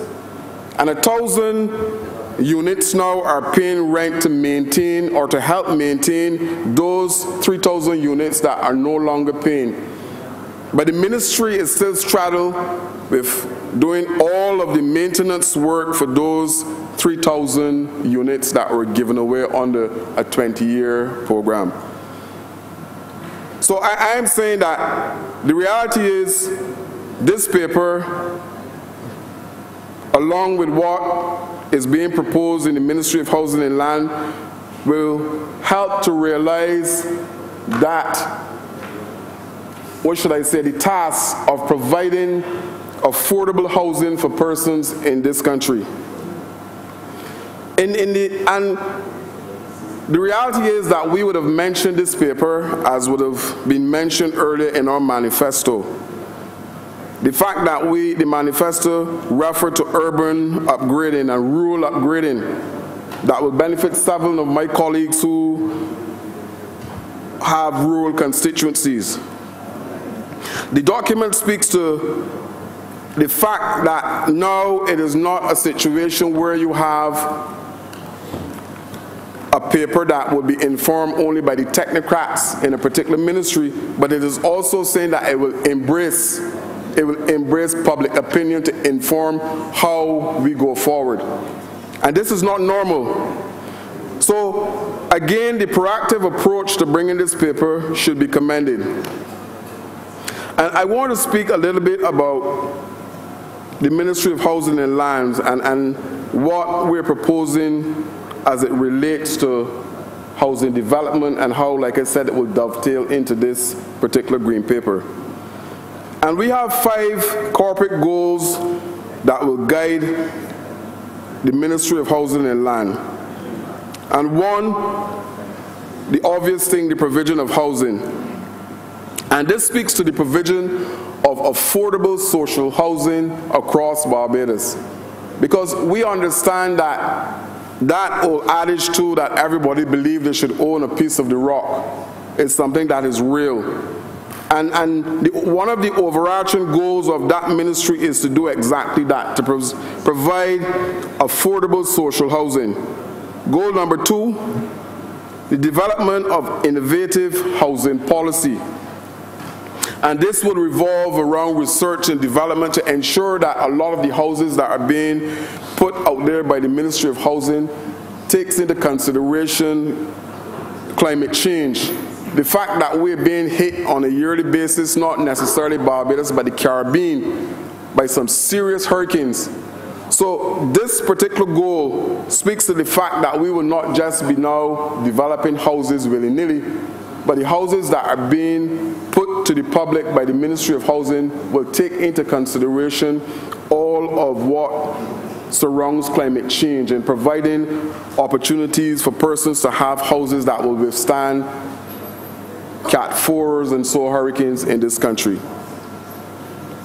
Goal number 3, sustainable property management. And we are very, very aware, we are cognizant that almost every week they have individuals who are walking outside of buildings because of several different environmental issues. And one of the things that we're proposing, and one of the things that the Green Paper will embrace, is the fact that we will now put quality property management in place to ensure that structured maintenance, there's a structured maintenance program on a regular basis in those not only housing units, but in buildings that we are tasked to provide accommodation for different ministries. So that particular goal in terms of sustainable property management speaks to that. And it also speaks to the fact that as much as possible, we will be looking to reduce that ever-climbing cost of paying accommodation to house ministries. Goal number 4, land administration and policy. And this speaks to the fact that we need to move quickly to documenting and recording every single piece of land, Mr. Speaker, that is within this country. The settlement of legal matters, and this is under the same land administration policy. And this speaks to the fact that we need to be concerned about land acquisition, whether it is by private treaty or whether it is through the Tenantries, Freehold Tenantries Act, or tenantries on the whole. Goal number 5, which is one that will impact me, speaks to the rural sector development. And this, Mr. Speaker, is something that I know in St. John and the member for St. Philip North will benefit from, because it speaks to the fact that we now in the ministry will be looking after things like street lighting, which is a major problem in rural Barbados. The assessment of vacant lots and how we treat to the fact that we have lots that are vacant in Barbados that were there for eons. So we need to identify those lots, register those lots, and then bring them back into some kind of productive use. The fact that we need to understand that not only housing is really the remit, but we need to understand that food security is also something that is essential in Barbados.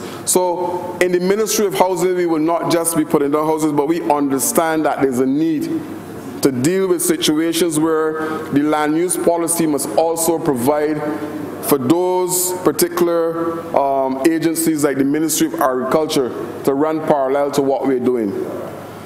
Mr. Speaker, I believe that this paper is long overdue.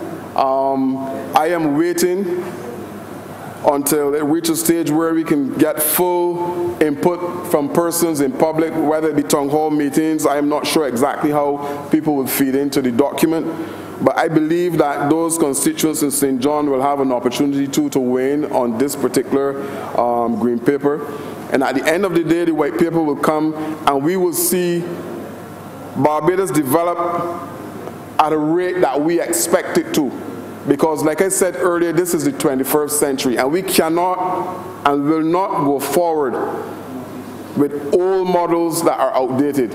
And this particular green paper is an opportunity for us to step way ahead of maybe others within the Caribbean and to match what is happening in the first world. And with those remarks, Mr. Speaker, I'm obliged. Honourable Member for St. Philip North. Thank you, Mr. Speaker. I was not present last Friday when this was presented, but I was not here in body due to circumstances beyond my control, but I did listen online. No, social media is the thing, the way to go. And I'm pleased to say I was happy with the presentation of this green paper, and I support it wholeheartedly. Most of us who have bought property, inherited properties, sought to build our homes have had headaches and woes. I had personally, I waited almost 2 years to get a plan approved. We are happy and elated to hear about these changes, and I hope they're really instituted and is a little beyond lip service. This paper will make it easier for Barbadians, as the Honourable Member for St. John said, to own a piece of the rock, while at the same time protecting our coastlines, for instance, our gullies, our water tables. This paper seeks to do that. Our national treasures, as the Honourable Member for St. Philip West would have alluded to earlier. But, yes, I got it right. But he used to be a brother, but not anymore. He doesn't know his other sisters are brothers. That's the member for St. John.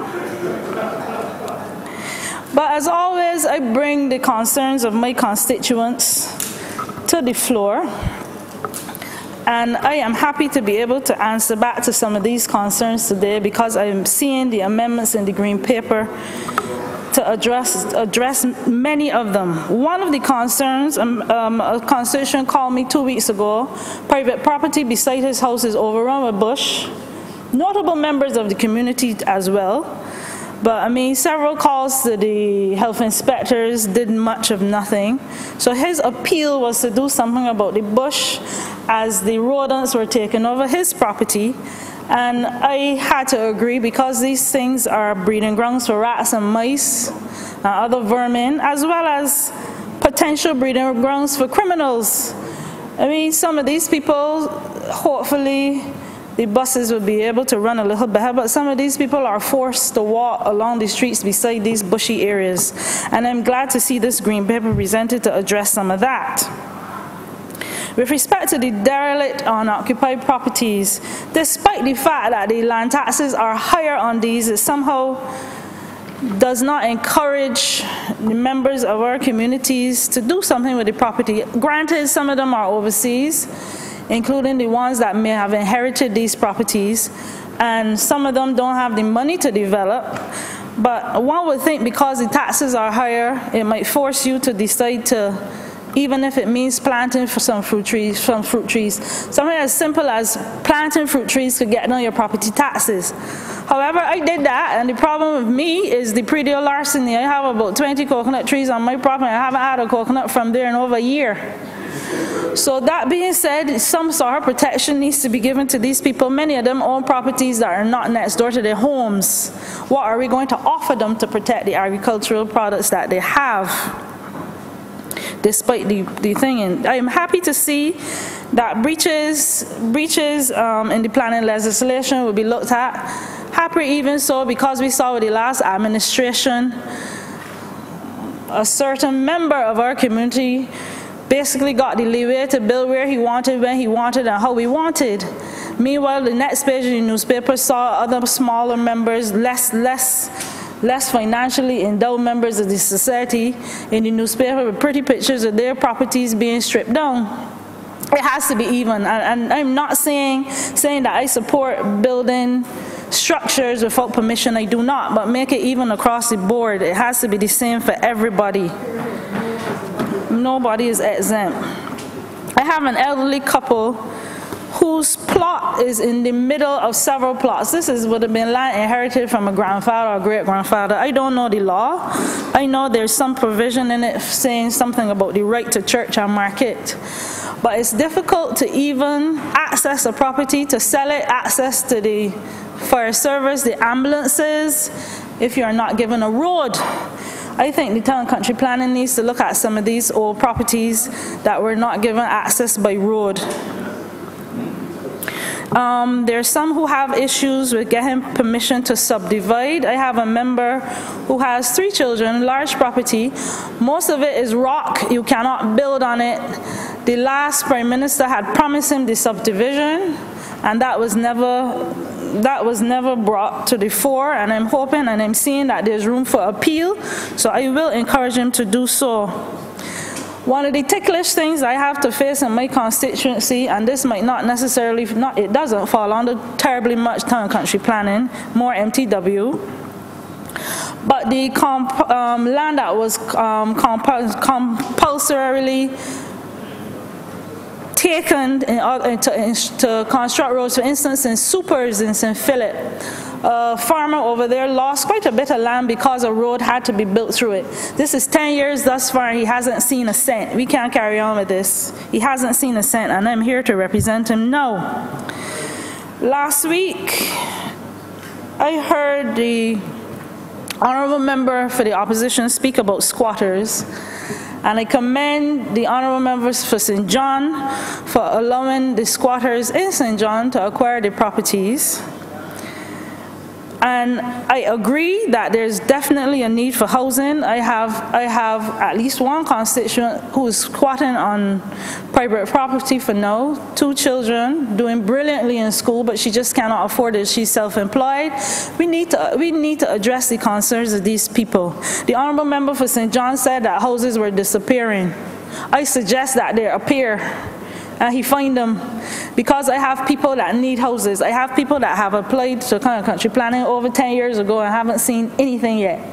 So I hope to God that they appear, Honourable Member for St. John, through the Speaker. And I don't think in the majority of cases that squatters squat because they want to. But I have to say, and I'm going to get lashes for this probably by tomorrow, that there are some squatters that do it on purpose. They know exactly what the law says, and this does not necessarily extend to government property. When they say squatters, I extend that to people that own private properties, including houses for rent and apartments for rent. We have people who knowingly come with a sob story to get into an apartment that you have for rent. Yes, they will even pay you the first and last month rent. After that, they know that they cannot be evicted easily. The law, to me, seems to be more for the tenant than for the landlord. Honourable Member, Honourable Speaker, you should know this better than me. It happens. You end up paying a lawyer a whole set of fees, no offense. And once serving notice, you cannot expect rent thereafter from somebody who's renting. These are squatters in my mind. I have a friend of mine that came to me the other day. She hasn't received a rent from me.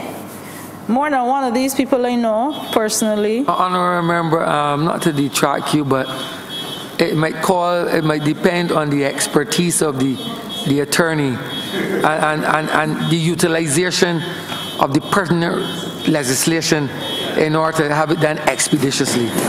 Thank you, Mr. Speaker. I know who to come to by next week. But this is a real problem. I have a friend that said her husband went to the tenant and said, well, you're not paying the rent, you have to move. And you know what she said? Call the police, you can't move me. We really can't have that, and then you're stuck with a water bill forever. And I think the laws need to change. Granted that there are people that need housing, yes. But there are people that do it deliberately to cause trouble, and I think something like that should be amended. Basically, Mr. Speaker, I really don't have a whole lot to add to it. I agree with the Green Paper. I think it's a good measure. My biggest problem is that I hope, because we were given a lot of long talk by the last administration, lots of it, and this is why I don't make it a habit in here to do a lot of long talk. But I am hoping that these measures really come to light and come to fruition, because we all benefit from it in the long run. I want to say again that I agree wholeheartedly with the member for St. Philip West with respect to the heritage sites. We have many areas in St. Philip that need to be preserved. For instance, the East Point Lighthouse, where I'm trying my best to get it looked at with respect to a proposal I have for the development. We have a good few areas in there, and the honourable members in here would know who I mean that I'm trying to reach out to in earnest. That being said, I thank you for your ear, and I now take my seat. Thank you.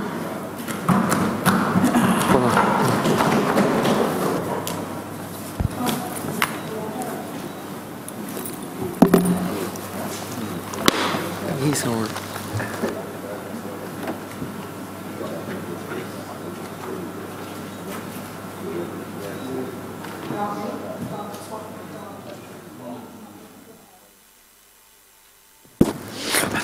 Member for St.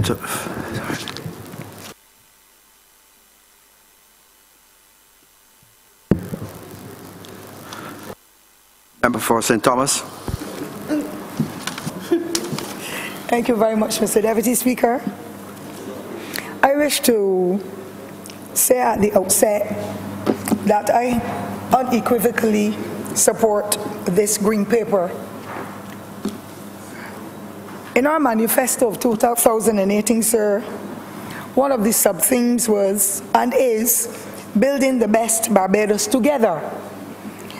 And I think we must change to meet the times that are ahead of us if we want to remain current in this new era of economics and advancement within the world and in the region and the world.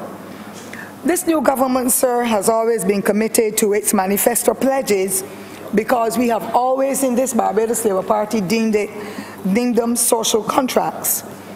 We are committed to improving the quality and speed of delivery of services in healthcare, education, business development, and this also includes the work and the contribution of the Barbados Town Planning Department to promote business with ease to users and to others. We celebrate, sir, our 80th anniversary this year. Indeed, this weekend, we expect to be able to let the rest of Barbados know the history of the Barbados Labour Party and the outstanding role it has played in the development of this fair land, sir. And when one takes an in-depth analysis of the contribution of the Barbados Labour Party over the many years, they see the consistency in the policies and programs that we would have brought to the fore. And of course, our deliberations here in this honourable chamber, sir, where many important pieces of legislation have been passed as a result of the vision and the commitment of this great party, of which I'm extremely proud. We have made a difference, sir, and I believe, and I say it, I don't only believe it, but I've said it, without the Barbados Labour Party government over the many years, I am not sure what would have happened. And without a Barbados Labour Party opposition for many years, I am not so sure what would have happened to this fair land, sir. We have ensured that we have made our mark and will continue to do so, holding fairness and justice at the forefront of what we do, sir. Indeed, we are going to continue with the theme that we have had for fourscore years, which still says a better life for our people. And I believe this initiative with the Green Paper, sir, is yet another position to show that our people must be receiving the best that can be offered by this government, sir. So this legislation speaks to the signs of the times and the need for us to make the changes necessary if we are to continue to make a difference in the lives of all who are among us, whether we are locals, visitors, or investors who come here, sir, to be able to help with the development of this fair land.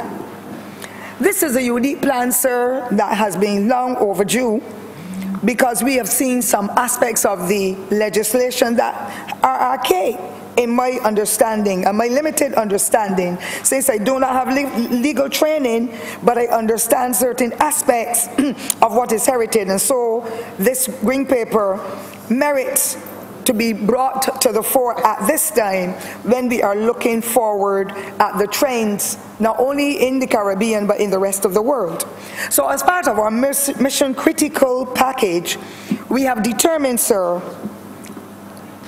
that permissions from the Town Planning Department must reflect the changing times and the speed with which matters should be done in order to remain current, as I said earlier, on the cutting edge if we are to attract international investors and to let them have confidence in helping us to build up our country. We always speak of the great Kofi Annan from the United Nations, who spoke about Barbados in 2007-8 as being on the cutting edge.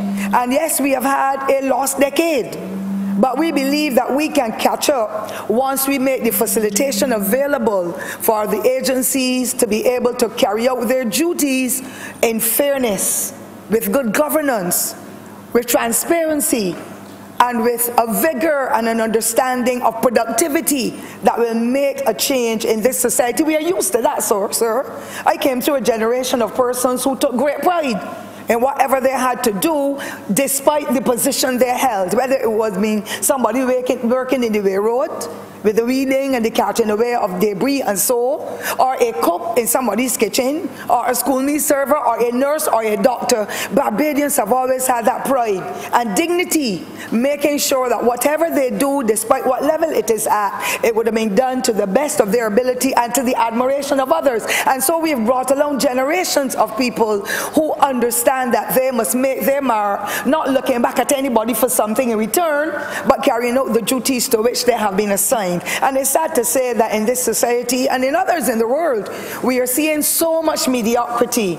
We are seeing so much falling apart of those mores and values and the culture towards work that we would have seen our foreparents pass on to us, to make sure that we remain the proud Barbadians that we pledge that we will be. In our motto and in our anthem, we talk about proud Barbadians, being creative and doing the things that are necessary as we go forward in this small to fair land of ours. So I am happy to hear, sir, of these stakeholder meetings, because many persons seem to think that legislation will just drop out of the sky and everybody will want to be a part of it. I am a fair believer, and that is the reason why we have the People's Assemblies, where Barbadians and others can come into a session, into an environment where discussion and healthy discussion will take place, so we can grasp the concepts and the ideas of not only our people, but others among us who come with a knowledge of a head of knowledge that is different. I have a difficulty, Mr. Deputy Chair, Deputy Speaker, sir, where a lot of people seem to think that because many of us would have come from simple origins, that our ideas aren't valued. We see people come to build new roads, to build houses, to do all kinds of work, and they do not rely on that local knowledge. I have heard civil servants on the scene when they went to different places, when ordinary little old men and women came out and said, don't put the slipper drain there, this is so and so. And people step aside, they have my master's degree in this and that. And I don't know, ordinary man or woman or village can tell me anything, but that is where most of them have come from though, sir. The education that they have received has come from the pillars and the backbones and the blood, sweat and tears of the same senior citizens whose ideas they are rejected. And you know what happens in the answer? The same instruction and guidance that was so freely offered by a local person is not adhered to, and then when the rain starts to drizzle, the whole place floods away. Because they did not adhere, because they did not understand and know the local, they didn't know the contours, and they didn't know the local life and what existed that built Barbados in this strong way that we have today. We have had strong traditions in building. We have had strong traditions in education, in health, in pulling families together, in worship. We have had strong connections, and suddenly something newfound comes along and we throw away the old to take on the new, and then it doesn't happen. It's the same thing with the furniture we had in our houses. We threw out the good mahogany furniture to take in raw turn. We throw out the good foods that we ate from the earth, sir, and are trying fast foods with a whole lot of grease and chronic non-communicable diseases tearing our lives apart. And so I'm saying local knowledge is important, and all of us should pay attention to it. It is the wisdom that our forefathers and foreparents have in their heads that have helped to stabilize Barbados. We have never seen flooding in Barbados or land slippage in Barbados in the way it is now.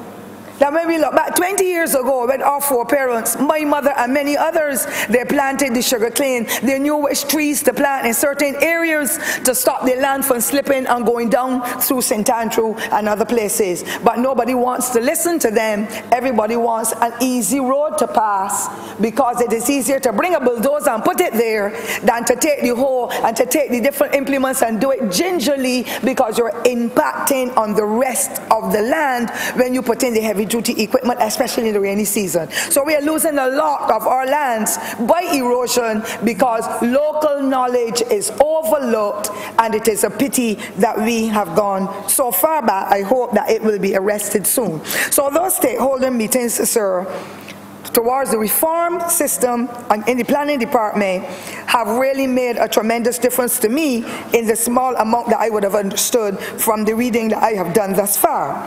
There is nothing that can beat the buy-in process, and we need to have dialogue with people, listen to them, share ideas with them, explain to them what is happening in order for them to be able to buy in and to become an integral part of whatever is happening. It must happen in the schools. It must happen in every workplace. It must happen where we include the inclusive component of humankind must come to the fore if we are to go to the next set of levels in our development in this country. And so, Mr. Deputy Speaker, sir, the use of the social media that would have been incorporated into this exercise, and the participation and the dissemination of information related to this matter are two very critical aspects of what has happened.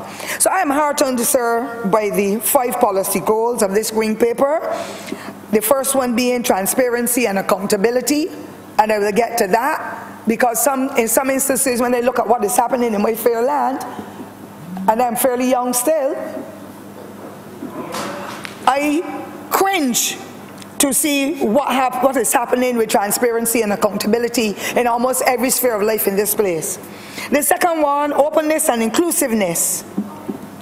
The third one, efficiency and effectiveness. The fourth, sustainable development. And the fifth one, fit for purpose. And I believe, sir, that these principles focus on the application of good governance. And that is something that we've been trumpeting all the time. When we govern well, the results come out good. It is like when you start right, you end up right. And when you start wrong, you end up wrong. And therefore, the good governance is critical. E-government, the whole world is changing. Technology is taking over. Why must we be left behind when we know that if we get engaged with the technology, we can have the form of communication and the kinds of projects and so that will help to endear our young people? That is the reason, sir, why we went towards that project EduTech that cost us millions of dollars, but was extremely important at the time when it was introduced. And it's a pity that the last decade did not capitalize on the platform that was left by the Labour Party in 2008. E-governance is better. I wanted to pay my land tax bill. I have been to BRA 3 times and the lines have been outside the door. Now why must I go and stand in the line for all those hours when productivity is the real hallmark of what I want to do? I have to be productive all the time, otherwise my personality is not mine. And therefore people have to go to work, go back to school, go back to do things and babysit, and so they stand in the line because they want the interest, but they want efficiency. And therefore, I am happy to see that efficiency and effectiveness are a critical part of it. And then, of course, we look at sustainable development.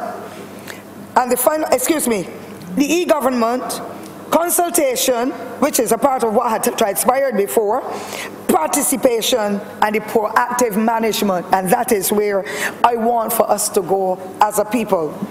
Over the many years, Mr. Deputy Speaker, sir, we have heard rumors of politicizing aspects of our governance. And I have seen it a lot. And I believe that is why so many of my people have been sent home in 2013-14, and now again this time, because persons who would have been in the job for 13 and 14 years have now been sent home, and those who had 2 years are in there because they got appointed on the last government.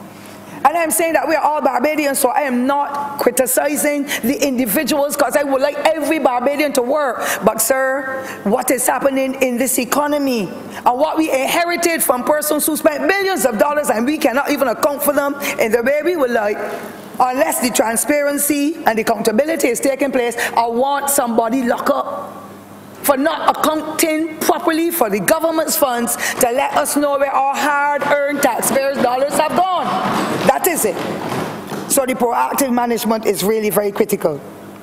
And this politicizing of those aspects of it, sir, yes, we are politicians, but we know where to draw the line. I hope that my young colleagues and comrades in here, sir, and in the rest of the Caribbean understand that their role is to help to govern, their role is to help to handhold, their role is to help to empower and not dominate and ostracize, where people got sent home as a result of a government saying you was a B. Peter Scott, now deceased, not a saint. That man died a sad death because a government came in and said, go down home, you from St. Thomas, you was a B. We must not be doing it, because at the end of the day, there are brothers or sisters or neighbors or friends. And it is really hurting me to see how people get treated so unkindly. Even if they had transferred him so that he could still feed his family, he lost his dignity as a result of politicizing.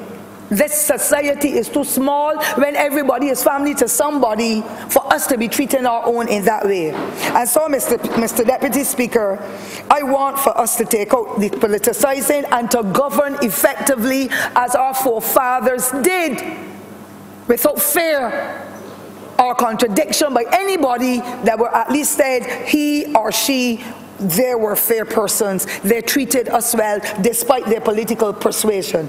And therefore, Mr. Deputy Speaker, sir, I want to say that the scope for personal corruption must be stamped out in every sphere of our life. Whether it's in the church, where the honourable member for St. Michael West is, whether it's in the SSA, where the honourable member for St. Michael East is, whether it's in St. Philip West, where the honourable member is into culture, wherever it is, we must stamp out corruption. Corruption has put the name of Barbados, it has sullied the name of Barbados that was held up flying high in a flag across the rest of the world. People say, Barbados, we heard that you all are very organized people, and that you all do this correctly and that correctly, and you conform with the law. Not so anymore, Mr. Deputy Speaker, sir. I want us, please, to stamp out corruption from the beginning to the end. Don't get caught up in it at all. All it will do, not only sully the name of Barbados, but it will destroy our families right here. When children hear their fathers and their mothers' name being called in corrupt activities, it breaks the heart not only of those children, but the communities surrounding them.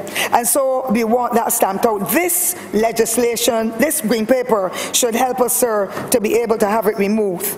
And so I talked about the political interference and standards that must be upheld and be unbiased. I have had some experiences, Mr. Deputy Speaker, sir, where I had to cringe at what had taken place. I'm going to give you one or two examples. Let me get to collective decision making, sir, that should be encouraged in all we do and say.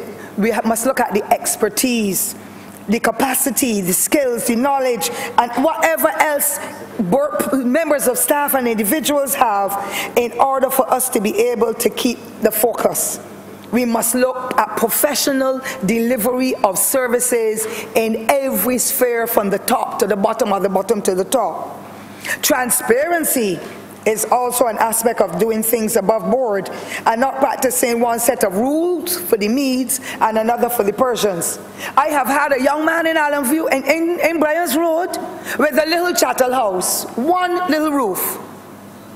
And people complain to town planning and continue to planning because Bryans Road is determined to be a part of the special zones environmental part of Harrison's Cave, because the cave has the tributaries traveling all through the Vault Road and Sturgis and Bloomsbury and so on and so forth. One room, and had town planning permission, sir, to build a little house there beyond what he had.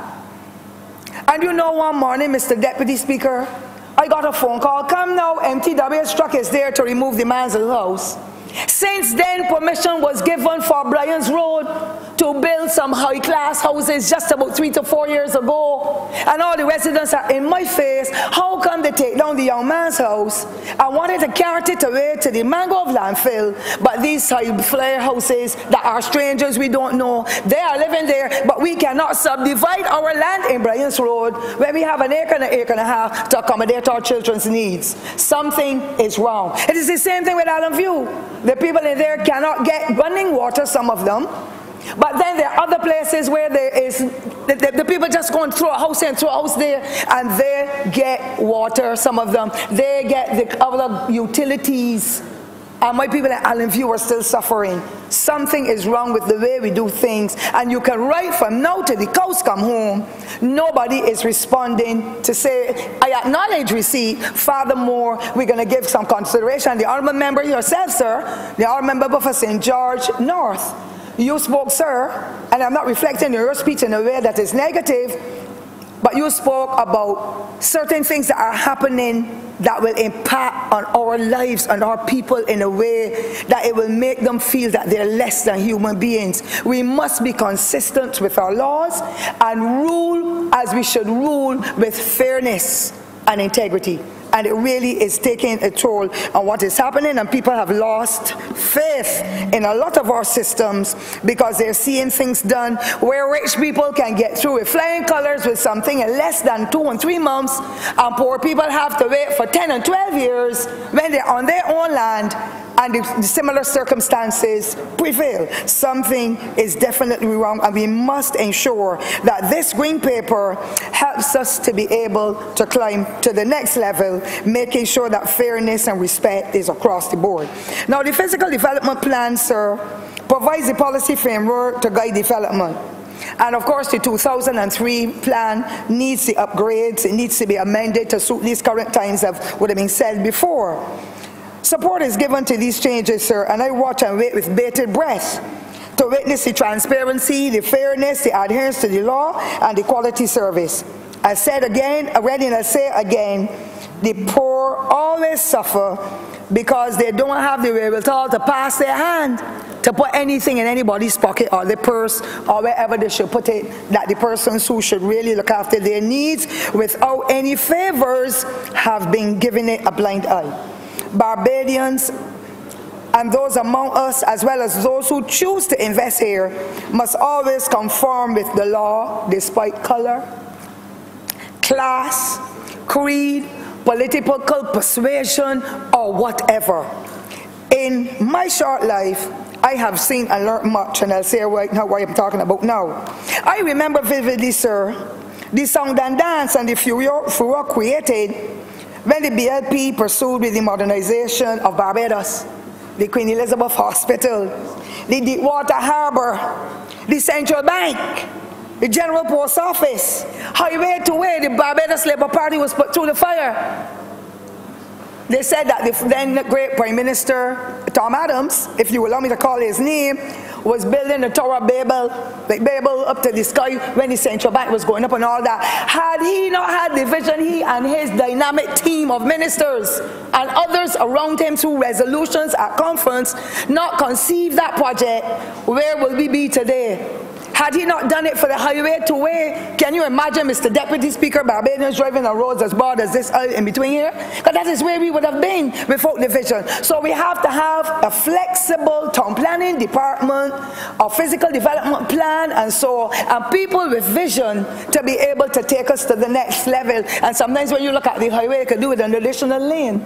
And that is the reason why the flyovers were the concept that we left on the table, and that created so much political confusion. And we are all into clogged roads every day because those who were there at the last decade did not have the vision and the foresight to be able to take us to the next level.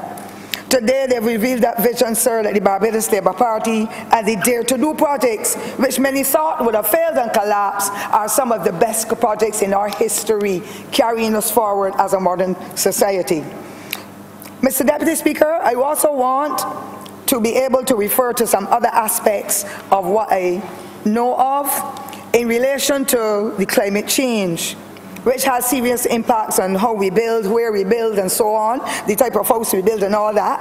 And therefore, I am a strong supporter, having been a rural person my entire life, I am a strong supporter for the gullies and the water courses and the sucks and the wells and so to be always kept clear and free of garbage, and a lot of the garbage that is coming up my way and being dumped illegally is construction material.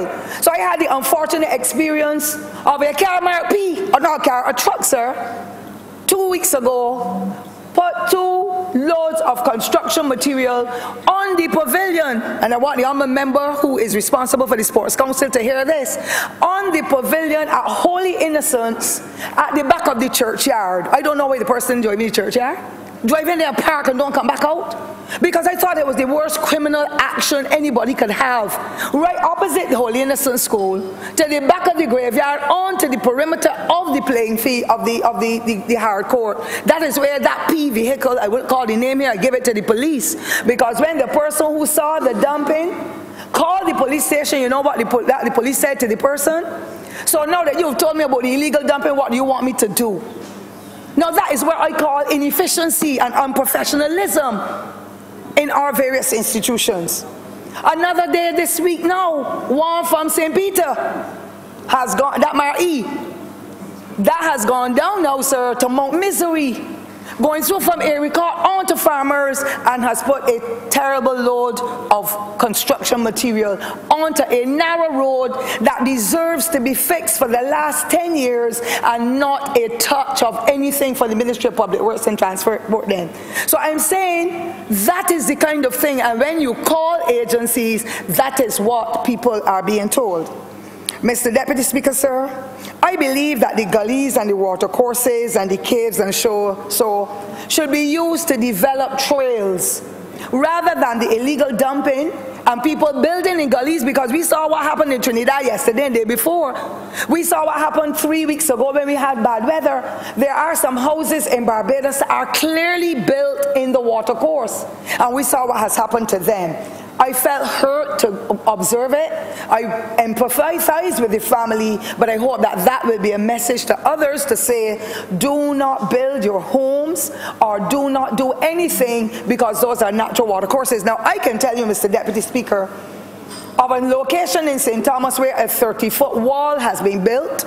I have written to town planning. That's one thing I write. When you see me writing here, I'm not always writing this. I am writing to the agencies to praise them for anything that good has come out of anything, or I am writing to criticize them or to alert them of the wrong. And now, the large amount of water, like a river coming through the back of the pavilion at Bridgefield, is something that we have never seen in our entire lives of more than half of a century years.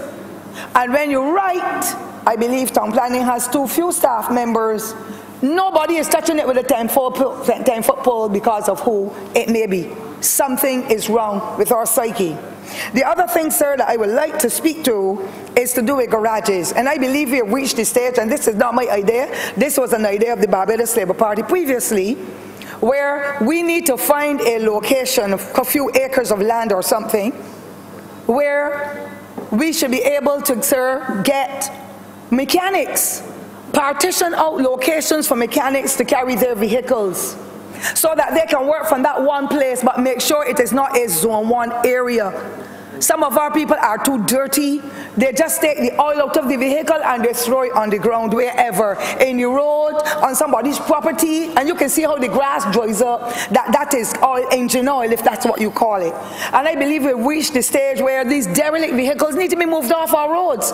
There are terrible obstructions all in the St. Michael area, all in rural Barbados, and you can speak from now till the cows come home. Nobody is doing anything. And I believe that we have a responsibility to keep our roadways clear and to also make sure that our mechanics and others get a proper location where they can ply their trade, because we need them as we need any other person, professional or otherwise, in the country, because that is their livelihood. But we must plan purposefully in order to facilitate our mechanics, sir.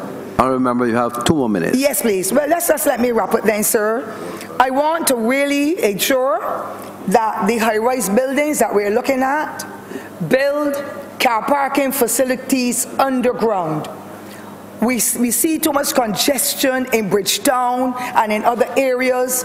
If you go up to Christchurch, what do you call it there? Where the Sanders is. Past St. Lawrence and going up by the big hotels up there. There's no parking space on the road. Dover. There's no space because a massive hotel is there, or hotels or other structures, and then there's so much congestion on the road. I would like for that to be enshrined in it, where high-rise buildings have parking facilities underground, as we see internationally. The honourable member for Christchurch West spoke to that last week. I want for those persons who are going to be building to do the environmental impact assessments. We had a Cahill that was coming to Barbados. Millions of dollars have been spent. I understand that millions of dollars have been put into people's pockets as well, and there is no Cahill, and I'm glad. I am happy there's no Cahill, although I know that a project of that nature would have been able to help Barbados to be able to dispose of the garbage and so on and so forth. I don't mind how much foreign exchange it will bring in. I don't mind how many people it will put to work. I have a serious problem with the degradation of our environment. And therefore, unless people use the environmental impact assessments in relation to construction, I will not support it. I know that the town planning will do its best. Scotland District, that is there to me in the last minute, sir. We have too many challenges in the Scotland District. We see what has happened in Whitehill. We see what has happened at Bloomsbury. We see what has happened in sections of St. Joseph and St. Andrew and St. Thomas. And I believe that special attention must be paid by our planners in the town planning department, so that if there has to be construction, a certain type of property or house should be designed, because the weight of it and the contours of the land and so will all have some kind of impact, and we don't want any loss of life, we don't want any loss of property, and so on and so forth, because we know what can happen. I close, sir, because in the same area where King Hill was to have been put, there is the mangrove landfill, Scrapman. Well, I understand another business is going over there. And all out of the blue, an area that was declared exclusively for construction and industrial works has a 6-story building standing in the like a sore thumb. I want this government though to occupy that building, sir, because the millions of dollars that were spent in that 6-story Sanitation Service Authority building is the taxpayers' money. And therefore, I want to see it occupied, because this government, like other governments, has got to pay millions of dollars in rent for facilities across this country. And therefore, if that investment has happened, it is wrong to have put the structure where workers should go in an area that is exclusively for construction as well as industrial works. However, it can be occupied because limited work is happening up there at this point in time. I want to say, sir, how I lend my support to this bill. I want to say, sir, that for those persons who are using their agricultural land in the thousands of acres, keeping that arable land instead of planting food to help for food security and to help for the export to bring in some foreign exchange, are keeping that land to grow houses. And they build them up there by me by the 150s in the smallest space possible, that some people never even have a backyard.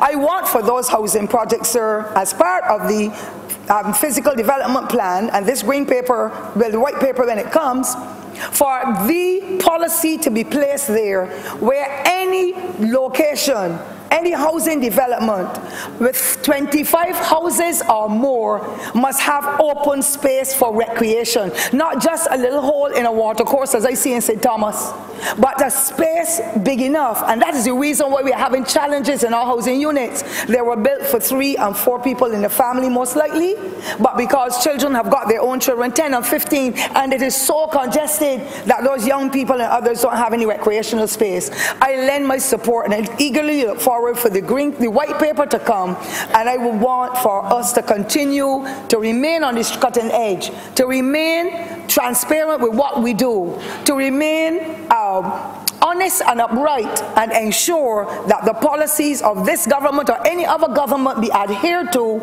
across the board. The same treatment for the Mead will be the treatment that is offered to the Persians. I wish to thank you. Member for St. Michael's South. St. Michael's South, yeah. Thank you very much, Mr. Deputy Speaker, sir. I rise to offer my comments on this green paper, which I am positive would lead to a very significant piece of legislation in due course. And sir, since I've been here, I've had cause to, in my mind, ruminate on a lot of the things that we've brought to this house. And there are many things, sir, that cause me to reflect and to think about where we are as a people and where it is that we are going. And I believe, Mr. Deputy Speaker, sir, that this perhaps is the most crucible moment in our history.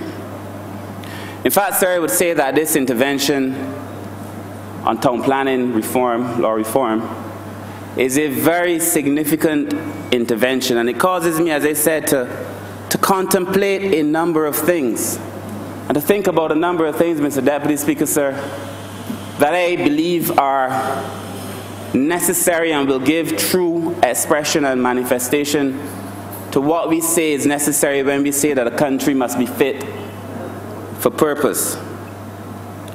And so I understand this paper to be, in a way, cross-sectoral.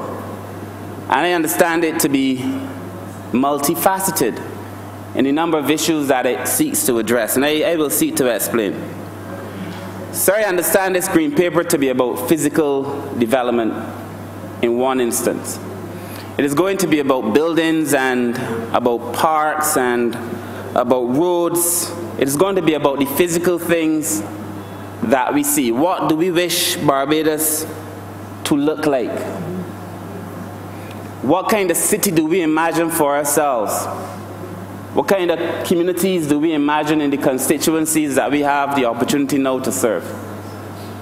But sir, I also think that this green paper is about economic development too. And it's going to be a significant contribution to the way we have conversations around what is best for delivering services in Barbados. And how do we poise a country at this stage to be a cutting-edge country, leading the development process for small island development states, and just being distinctly Barbadian at the same time. But this paper also brings to mind the digital economy. And how do we wish to transform the way we currently do business? And it should not take any of us doing business in this country 3 months, 4 months, to do things that we should do in 3 or 2 weeks. Or a month to do things that we should be able to do in a week. Or a day for things that we should be able to do in an hour. And that these are the things that we have to give our contemplation to. And I had the view for a long time that a country that stands still in an era where everybody else is moving at pace has found itself, or basically finds itself, in reverse. And therefore we now are doing things that I have said before we should have done a while ago, but such is the reality of who we are. And we therefore now have to change, in many cases, things that should have been changed. I spent a few days very recently at a digital economy conference, And I listened as countries that were not supposed to be as developed as we were, and some were more developed than we were, but speak about the radical transformation that is occurring in their digital economy. The transactions that you begin online, continue online, and conclude online. And they're able to measure all of these things because they give value to it. It means something to be able to do that. And I'm very grateful and thankful that we are now having in this green paper a conversation around using technology to make life easy for people. Because it is a frustrating experience to have to wait unnecessarily long to do things that shouldn't take so long. I was just having a conversation with the Honourable Member for St. Michael South Central around the time it takes sometimes, even in the public service, to move information. And how difficult it is to get a public servant sometimes to move if the physical file hasn't been returned, even though you could have communicated via email, or even though you communicated in person. It's just a transformation that needs to occur, and that we have to bring people along in this development process. Things shouldn't take this long. But of more significance to me, sir, this green paper brings to mind all kinds of aspects of social re-engineering and thinking differently about ourselves. I listened to the Honourable Member for St. Thomas as she spoke just now in her contribution, and the fact that they seem to be, in some cases, a law for some and another law for others. And I listened last week as the Honourable Member for St. Michael East spoke with great passion around the way some people in this country are treated and the names that they're referred to and so on, squatters and idiot and all kinds of names.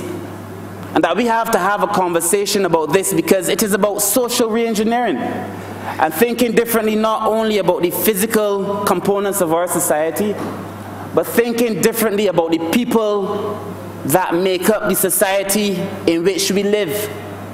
And I, just like the Honourable Member for St. Thomas, have had reason to say to myself that I've had constituents whose houses, when they built a little extension, was threatened. And then they were communicated with sometimes in harsh ways when they would say to me, why are you doing this to me, when other people on the front page have been able to do different things. And so we have to think differently around the way, sir, we communicate with people. But I believe we cannot live in a country where some men are more equal than others. And that is why I feel that this green paper also brings to mind aspects of social re-engineering. Mr. Deputy Speaker, sir, in my constituency, I am still battling with all kinds of things that I would like to see addressed. I have a lot of flooding in the Bayland and in some parts of Bridenshill and in Paddock. I have still way too many pit toilets in my constituency. I have spoken before of a constituent who, whenever it rains, I can do nothing else but think of him. Because where his house is located is at the bottom of a flood road. And he has a disabled child, sir, and a pit toilet. And he says to me, if it were not for the pit toilet taking in the water when the rain comes off the road, that his house would flood every time it rains. But when we have the amount of rain that we are now having, that pit toilet can only take so much. So the pit toilet then puts all of the water and everything else that was inside the pit toilet back into the house and into the yard. And he explained to me how he has to lift his disabled child into that. Sir, we have to think differently about this country. It is for that reason that I am thrilled that even though we were having conversations around the BERT, conversations with the International Monetary Fund, we saw it possible, sir, to say first and foremost, there are some things that we have to do, including a pit toilet eradication program. And I am very thankful to say very soon, hopefully, we will be able to remove pit toilets from our various constituencies. Because, sir, we cannot, as a country, be boasting about tourists and numbers and glitzy buildings and all those things when people are suffering. I often, in my mind, think of the contrast between the Hyatt and the communities that the Hyatt will be overlooking. and the people in those surrounding areas represented for the member for the city. And I say to myself, when we develop there, we have to develop the other side too. Because that is the kind of Barbados that we have to live in. And I know the Honourable Prime Minister is committed to making sure that anyone who seeks to develop those kind of developments have to take responsibility for the surrounding areas. Because that is the only thing that makes sense. Everything that we do now must be about people. And I listened this morning as the Honourable Leader for the Opposition spoke as well. And he spoke of the imposed conditions and by the International Monetary Fund and the layoffs, and as if this Barbados Labour Party has forgotten people. We have never, sir, forgotten to put people at the centre of our development. I would wish to remind the Honourable Leader for the Opposition, if he were here, that the reality is that we are seeking to address a wrong that was done by the former government, the Democratic Labour Party, and the things we are now doing are things that we have to do to make wrong things right in this country, but we are doing, sir, the best that can be expected of anyone in these circumstances, sir. And you know, this is the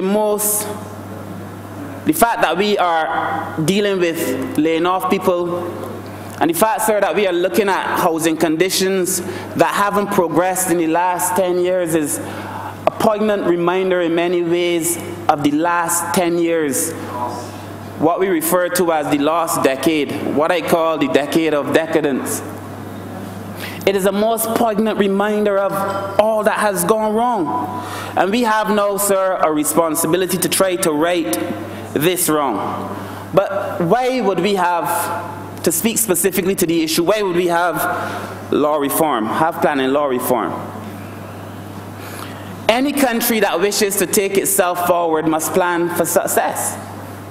Any country that wishes to shape itself and to project itself onto the scene, local, regional, and international, must be planning for success. And we have, as we all know now, to make a lot of laws in Barbados clear. We have to make development plans important. Planning has to be something that is integral to who we are. And we must not only plan for today, we must plan for the tomorrow that we are seeking now, sir, to create. And a lot of it will involve repealing obsolete legislation. But, sir, there's a lot of duplication in the system. We have to stamp that out as well. And so these are the reasons that we need to do that. But why is generally town planning important? Sir, we have to look at the needs of people. We have to look at the needs of the environment and try to make sure we get the best fit. And I believe that as part of it, we have to maintain natural habitat, even as we seek to create different opportunities.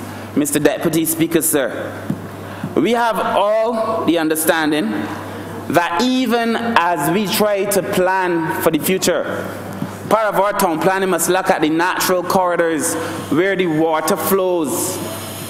We know, sir, there are cases where people build units and build houses, sir, that affects the water flow. And we are saying that if you wish to do those things, sir, we have to have a conversation around it. Because the reason that a lot of Barbados now floods is because the natural water course, in many cases, has been blocked. And we cannot continue to evolve as a country that wishes to be a first-class, first-rate country if we do not rectify some of these wrongs. But we must also have this conversation, sir, because we have to improve design. I mean, Barbados is now living in a world where everybody else is coming up with these very creative designs. Creative excellence must be our mantra. The Honourable Member for St. Philip West knows it well. That creative excellence must be who we are. And it must not only be in the arts. Creative excellence must be in every single thing that we do, in how we project ourselves on the world stage. And I submit to you, Mr. Deputy Speaker, sir, that sustainable development cannot occur in a country that is satisfied with mediocrity. It cannot. And it cannot occur in a country that believes that we can continue to compartmentalize these very fundamental issues.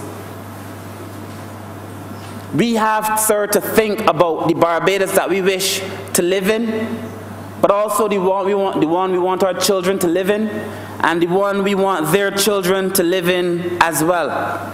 And so I believe, as the Honourable Member for St. Thomas said, that local knowledge is key. And that is why I am so thankful that as part of this legislation, the Honourable Member for St. Michael South Central spoke to it. There is all kinds of consultation. I believe that this document was online now for a while. People had the chance and the opportunity to read it and to comment on it and so on, because that is part of who we are.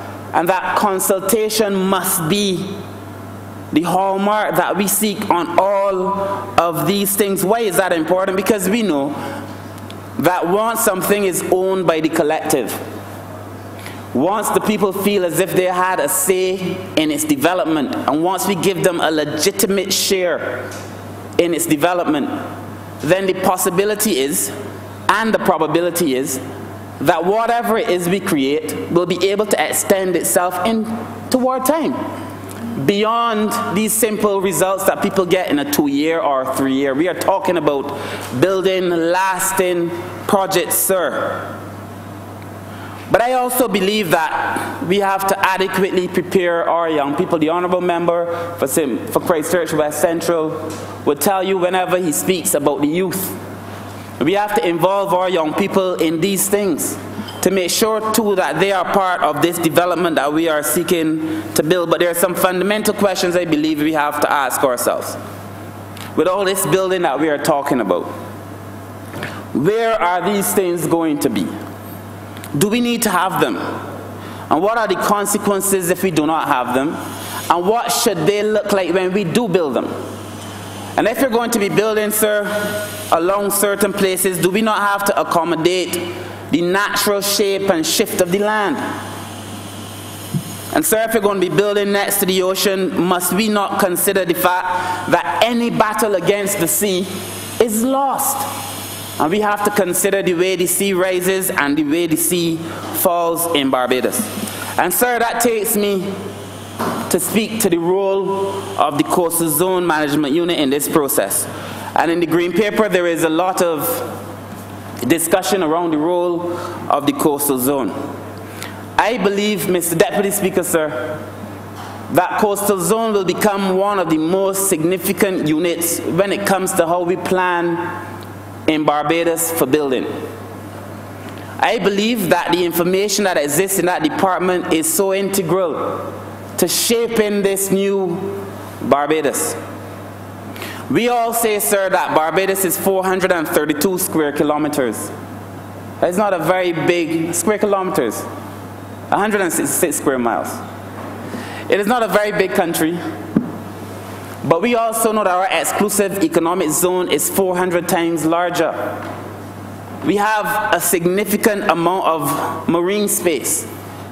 Coastal will become very integral to how we plan out in that space, and it's going to be impossible to think of a modern Barbados without thinking about the role of the Coastal Zone Management Unit. Sir, within Coastal, there is a coastal risk assessment and management program. And that program tells us, in the event of a disaster, these are the areas that are most likely to be affected and impacted. It tells us, sir, depending on the type of event, whether it be an earthquake, a flood, or a hurricane, and depending on the intensity of that event, where we need to move people and where they need to be moved to, and so on. It is a valuable resource. It would allow us to make planning in Barbados now a more serious thing, so that we can say, look, we know there is a hurricane coming, persons cannot be in this corridor, persons cannot be in this particular place. We know as we seek to plan out for the country, given the fact that Coastal has this information, there are certain areas where you can't build, or you have to build according to certain specifications and according to certain conditions. And all of us are more than intimately aware of what is happening now in the environment. Climate change has now caused the sea to rise in some places. In some countries, we're talking about losing 10% and 20%. We are of the view, sir, the scientists tell us that with an increase in the temperature of about 2%, we could have a 2-meter rise in the ocean. Now, nobody in here is going to be a rocket scientist to know that if the sea were to rise 2 meters in Barbados, we are talking about significant damage and or dislocation of people, ordinary people in this country. And that is the kind of conversations that we now need to be having. The problem with a lot of our legislation is that it was crafted and put down as if all of a sudden something that had been written 50 years ago will be relevant for the rest of time. We have to be constantly going back and looking at legislation, reviewing legislation, and making the necessary changes. Coastal zone has such an important role to play. And when it comes now to the development of our sea space, we need to be involved in marine spatial planning. People are coming to me every day, they want to do this in the ocean, they want to have water parks. I again had this conversation very recently with the Honourable Member for St. Michael South Central, who in her capacity as the Minister in the Ministry of Finance, Economic Affairs and Investment also has to deal with people coming wanting to design all kinds of things in the sea. But we have to have a plan. And coastal, in my mind, should be the natural location for that plan because they have an understanding of what is happening along the coastline. But that is going to be so important. What will be the implications for the reef? When you build these things and the sand shifts or the water shifts or the sea shifts, what are the implications for those of us who occupy the land? Marine spatial planning is so critical as part of our planning processes. And I am very happy to see that this consultation involved the Coastal Zone Management Unit, sir. I believe that we are at a stage in Barbados where the things that people couldn't imagine 10 years ago, they are beginning now to imagine. The things that they could not conceptualize, they're beginning now to conceptualize. The things that we spoke of during the course of our election campaign, we are now bringing into fruition and they can see them. I believe that Barbados must have a safe harbor for boats.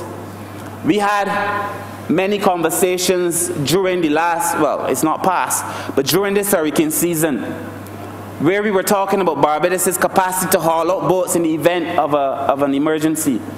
Would you believe that there really is no real safe harbor for boats in Barbados? Not really. Boats may find themselves in Port St. Charles, which perhaps may be the safest. But many boats can't go there. We need to have a public space where boats are safe in the event of some hurricane. And that Barbados must be a place where that happens. It hurts my heart to hear men and women who are involved in the industry tell me that they have to sail their boats to Grenada and other countries to have their boats lifted out so that they could perform routine maintenance because we don't have proper lifting facilities in Barbados. I mean, these are things that we have to get past. We must develop that coastline in a way that allows everybody to be able to live. Fishermen have made too much of a contribution to this country to still be treated like second-class citizens. It has to stop, Mrs. Deputy Speaker, sir. And so I want to believe that in the end of our time, by the end of our time, maybe whenever that is, hopefully a long, long time from now, that we would have been able to transform Barbados. Mr. Deputy Speaker, we also had, during the course of the campaign, we spoke about building islands. Barbados must see itself much bigger than people currently do. We speak of being able to build islands offshore, to be a part of a new thing, a new Barbados. I cannot live in a country where we believe that we can build islands, but at the same time you're telling me I can't have a safe harbor. That is a conflict in my mind that I can't come to terms with.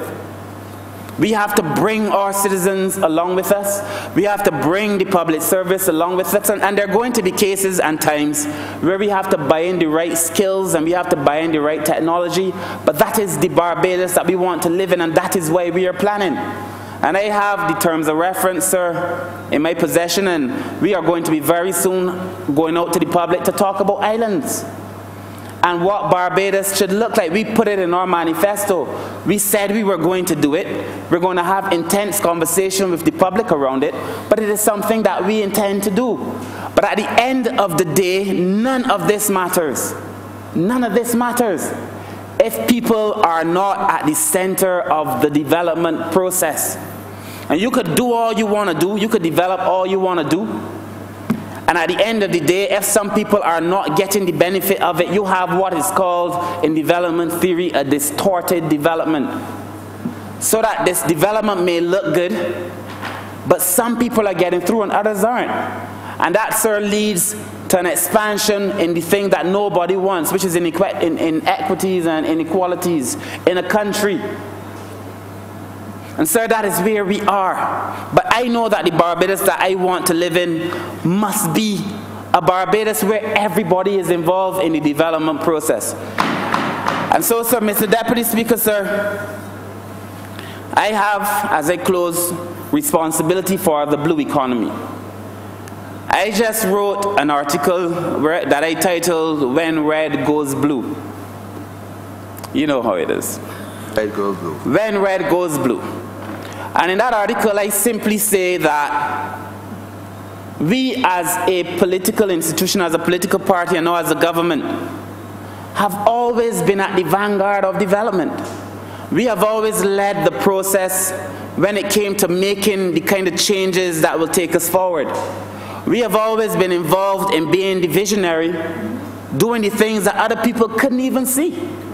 The Honourable Member for St. Thomas spoke of it when the former Prime Minister was speaking of highways. People were still talking about it can be done. We have always been that, at the forefront of development. We have always been bold in our leadership. That is who we are. It is embedded in the DNA of the Barbados Labour Party to inform a country and to lead a country in ways that perhaps the country could not see, but that ways that they come to appreciate in 10, 15, and 20 years. Mr. Deputy Speaker, sir. And so when we speak of our reform in town planning and changing the legislation around it, sir, we know why we are doing so, because we want to build up a Barbados that people can say, wow, this is the country that I live in, and that not only does it look good, but it feels good, and that I am benefiting from the country that has allowed me to live and to give birth to a whole set of children and to allow my ideas to come to fruition.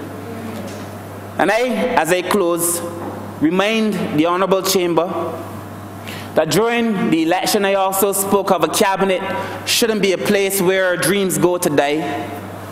The average Barbadian shouldn't believe that he or she can have the capacity and the skill to design newer buildings and they can't design them in this country. Or we can have entrepreneurs who are able to convert sargassum into methane gas in this country, but that they don't believe that they will be able to have access to the kind of technology to be able to build and own the factory.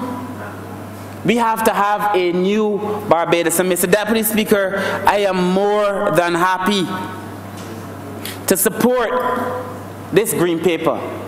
I know the direction in which we are going. We will create jobs, and that we will transform this society, and that as we plan and that as those plans continue to involve the new blue economy, that Barbados will be better for the experience. I thank you, Mr. Deputy Speaker, sir. Welcome. Michael West, Central. Thank you, Mr. Deputy Speaker. I wouldn't detain the House too late, but I believe it is important that I rise to support the resolution on the Green Paper on planning law reform. And I would at the outset say that planning is critical to the orderly development of any society, and in particular our society. And therefore I want to commend the government on bringing this paper to this chamber.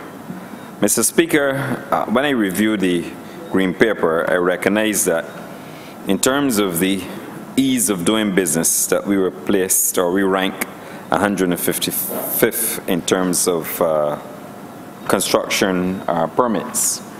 And I believe, Mr. Speaker, that the Green Paper is intended to speed up the process. And it's absolutely necessary, sir, that we speed up the process, because this is a country, it believes in orderly development. It must have orderly development. But at the same time, we also need investment. And it is wrong for persons who are committing resources to invest in a country, be it local, foreign, to be placed on a waiting list or to be holding projects perhaps in abeyance for maybe 14 or 15 months. And I believe that any attempt to speed up that process will be welcome. Because when we speak to investment, and particularly where we find ourselves today economically, not through our own fault, but through the fault of the former administration, we have a situation where we must address with alacrity investment opportunities for Barbados. And no investor is going to sit and wait for 10, 15, 20 months for permission to execute projects. Of course, if they are compliant, then it is not an excuse. If the proposed developer is non-compliant, then of course the government reserves the right to ensure compliance. But with investment opportunities being placed on our doorsteps, it is important that we move, like I said, with alacrity to increase or speed up the decision-making process as we seek to build out our economy. Investment opportunities, Mr. Speaker, in this environment would bring jobs for our people, jobs for the constituents of St. Michael West Central, and I think it would also lend to economic or increased economic activity in the country. And for that reason, sir, it is important that we go through the process that we are going through today, thanks to the Honourable Member of St. Michael's South Central for piloting the paper. So I do agree that we have to improve the speed of doing business as it relates, obviously, to investment decision. Now, Mr. Speaker, when I reviewed the document, I noted at page 17 the proposition for the hybrid model in terms of the governance mode, in terms of the physical development and the planning and control process. And that must be supported, Mr. Speaker, because for too long we've had the ministerial approach, and there have always been questions about the transparency or lack thereof. And I believe that the hybrid approach, which is recommended, I think would go a long way in terms of improving the administration within that department. Mr. Speaker, I'm not going to go into the board and the tribunal because I don't want to delay the House, but certainly the environmental impact assessment, I think that is very good, has been mandated in Barbados. It brings certainty, and I think based on what I've read in the document, it will bring even more certainty. And the fact that there will now be more public participation, you must commend the government for going that route. All I would say with respect to the EIAs is that we need even more certainty. I believe that we should have the specifics laid out, the requirements necessary as is intended here, because I think that would go a long way in terms of speeding up the process of decision making, and that is to be commended, Mr. Deputy Speaker. On page 21, I believe it's in the second part of the Act, it talks about the road layout, and Mr. Speaker, there's one thing that never ceased to amaze me in Barbados, all the twists and turns that we have to undergo. And I would like to make a recommendation, and in particular when we're having new developments coming on stream, that we try to set it out on a parallel basis if possible.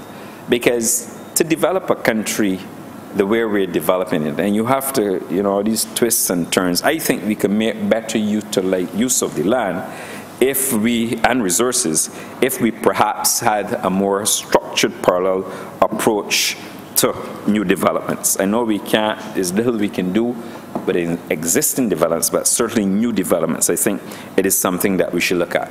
In respect of tourism development, and particularly beachfront development and beach access, I think we need greater interdepartmental coordination.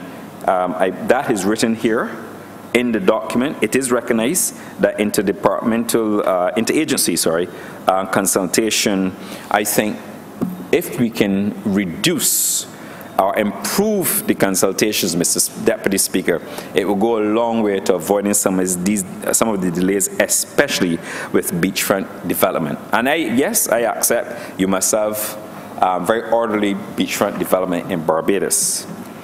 Mr. Speaker, in relation to the allocation of lands and the call for more communal parks, I support this 100%. In fact, Mr. Speaker, in St. Michael West Central, you must forgive me, Mr. Deputy Speaker, for referring to that constituency, but as a result of those very good constituents, they sent me here to represent their interests. And I would like to see more community parks established within Barbados. We have a situation at Marshall Park, it's in an extinct village, where there's a lot of land lying idle, and I would like that land to be converted, as I asked and as I proposed during the election campaign, for those facilities to be made available to the constituents of Marshall Parkinson Gap and Extinct Village and Fairfield and surrounding areas. And likewise, sir, I would like perhaps in the Long Gap area, at the bottom of Rock Gaps 1 and 2, for lands to be made available. So I support wholeheartedly the recommendation for improvements to parks within the community. I think they will go a long way in terms of developing our youth, and particularly areas where we have little or no multi-purpose sporting facilities for our young people. With respect to Bridgetown, and I note that there is a provision for an express statement in respect of more green fields for the development of Bridgetown, and that too I will support. I think when we travel the world and we go across cities, you see green fields around. And in Bridgetown in particular, I think we need to have more green fields so that the redevelopment of Bridgetown is critical to those green fields. In terms of the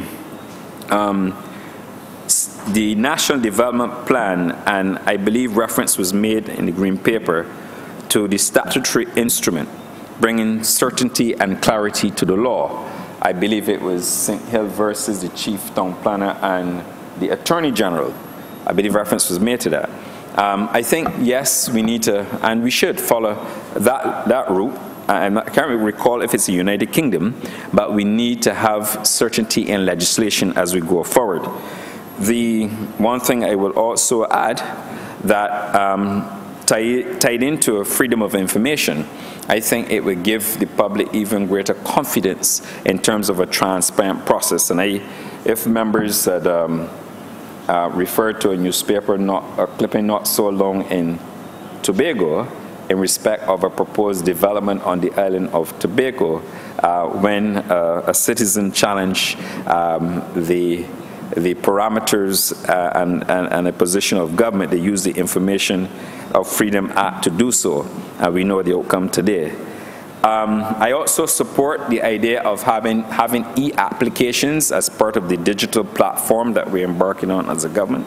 I think it's absolutely necessary that at this stage of our development, that if you can set out the parameters and any developer can go online, submit the plans, the boundary, the lots, the planning permission requests, complete the forms online, you submit them. I think that will go a long way in terms of improving efficiency and speeding up the process of approvals within the department. And I am a big supporter of that, because I think that will go, like I said, a long way in trying to get some of these developments, be it a citizen trying to construct a home, be it a business trying to develop an industrial site, or be it any other investor who would like to, or who would wish to invest in Barbados. the National Development Plan implementation, I believe that section 4 speaks to fiscal measures and the issue of vacant lots and empty buildings and attracting a higher rate of tax, which I believe is already written into the law. Obviously, if you have a vacant land, you pay more land tax. But, Mr. Speaker, this is a problem that I encounter in St. Michael West Central. You have a lot of vacant lots, empty lots, Mr. Speaker. And it is becoming a burden on the residents who live in the area. It becomes a risk, a health risk as well, Mr. Speaker, because we all know that when we have overgrown lots, or lots are left unattended for a prolonged period of time, you know, they subject themselves to dumping.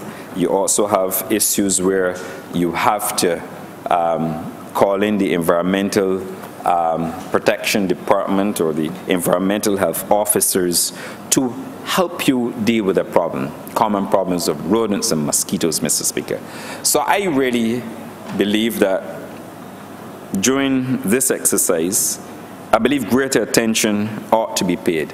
I don't know if we have to increase the levy, Mr. Speaker, on the land tax, or if we have to find new ways of addressing this issue. But this is a vexing issue that ought to be discussed in terms of our national development. It poses, like I said, significant health risks to those who live in the area, and also is a significant carrying cost for the country. If you have a situation where there is a health outbreak because of some rodent infestation, the carrying cost is at the Queen Elizabeth Hospital will likely fall to the taxpayers. If we have a situation where there's a mosquito outbreak, then that too will have significant costs to the health sector in Barbados. And I believe that we have to find ways of dealing with these abandoned lots and the impact such lots continue to have in our communities, Mr. Speaker. I don't know if the Green Paper will address the whole issue of quarry. I know that there are quarry and mining legislation, but I really believe that you have some areas where you would have had, for example, a quarry. It may have been filled, and then on top of that, you may have what appears to be a green field. I suspect, I'm not sure if we covered in this paper, or it will be dealt with through other pieces of legislation. But I believe that we have to have a phased approach to how we can put those lands back to use. For example, at Rogers Circle, there was a quarry. You can almost say it was a quarry. But in terms of how do we utilize the land space, it is something, particularly in a very small developing community, I think we have to look at. But it's something perhaps that we will have to deal with. The other issue in terms of development and road infrastructure, it has to do, and I believe the Honourable Member for St. Thomas had addressed the issue as well, and it has to do with the ease of access for emergency vehicles and also garbage trucks. Sometimes, Mr. Speaker, and if you're like me, and I enjoy canvassing, so up to 2 days ago I was in the constituency canvassing. Can't be doing so today because I'm here. But as you canvass, you get the complaint that, you know, you have cars that are parked and that the Sanitation Service Authority truck cannot find or make its way to the top of the gap or partway because of vehicles that are parked. Now, you know, in the United States of America and elsewhere, sometimes you have certain days where you're allowed to park on the left or the right side. And I don't know in terms of our structured development, I'm not sure if it would be taken under this Green Paper in terms of planning law reform, or if it will perhaps find its way elsewhere in legislation. But I believe that we have to find a way to address such. Now, emergency vehicles in particular, the fire service, the Barbados Fire Service. We have areas, for example, where the fire service will have to maneuver roads. They will have cars to maneuver in order to get sometimes to a house fire in their attempt, obviously, to contain the fire.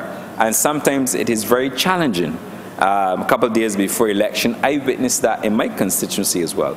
So I believe that we have to find some solution, some mechanism whereby we can facilitate in terms of our overall planning strategy an avenue for key, I don't want to say behavioral requirements, but key changes to facilitate the ease of access for emergency vehicles and also, like I say, fire service or ambulance and also for sanitation service authority trucks. Mr. Speaker, Deputy Speaker, I said that I do not intend to delay the House, but I felt it was necessary to just have a few minutes to speak to this matter. But in particular, Mr. Speaker, I really would like something done to deal with the issue of these empty lots and abandoned buildings.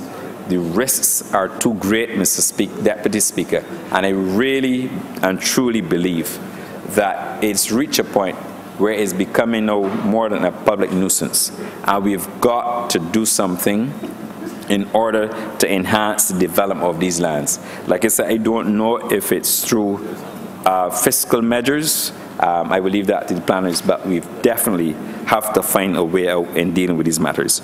Mr. Speaker, and with those few remarks, I'm obliged to. Thank you. Member St. Michael, South Central. Sir, Deputy Speaker, I will not tarry much in seeking to wrap up this particular debate on planning law reform. I want to first thank my honourable colleagues who rose in support of the discussion and indeed of the tabling of some of the recommendations in the Green Paper, which I reiterate is not settled policy but is legislation at its draft stages. But I further emphasize that the reason that we are here and that we are keen to move ahead with this legislation is that time is not on our side when it comes to the rescue and the transformation and development of the country.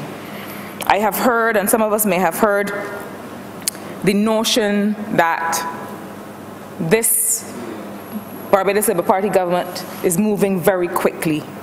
And we are forced, Mr. Deputy Speaker, sir, to move quickly because we have to make up for the inertia of the last decade. So we are in fact in a position where we are responding to the mandate of the people of Barbados to act on their behalf and to help move the country along into this third decade of the 21st century.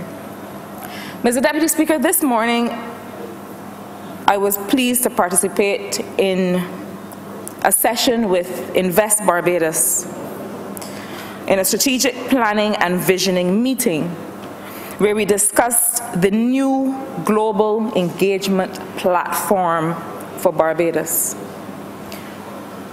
With respect to investment and growth, this government has set as a target the year 2021 for Barbados to distinguish itself with respect to its global engagement.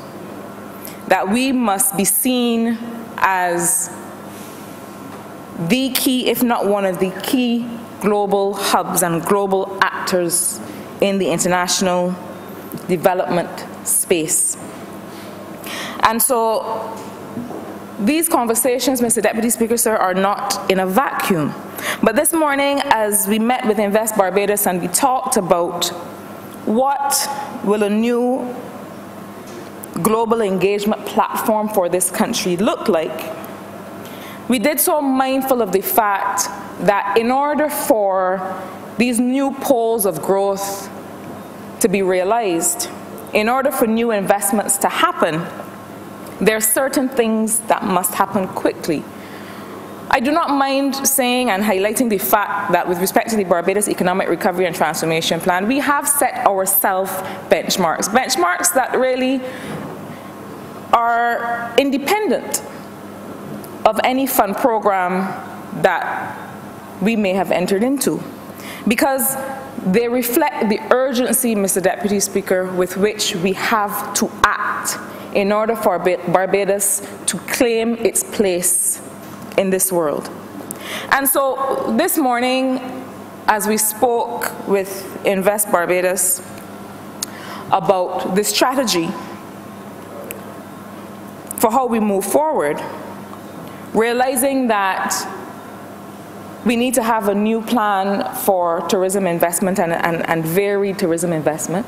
We need to look at how we continue to build on the entry of Ross University into this investment space and to make way for others, even as we make sure that we have to protect our reputation as a destination for educational services. Correct. Because there are those who would have sought to completely destroy Correct. That reputation and now would want to say that they are private citizens in this country. But even private citizens have to be accountable, sir, when they are removed, as they should be, from these honourable chambers. And so we have to protect our reputation in this space. And even as we seek to distinguish ourselves, sir, with respect to medical tourism and medical services, we have to know what that strategy will look like, and we have to make sure that the legislation is in place to be able to compete globally in that space.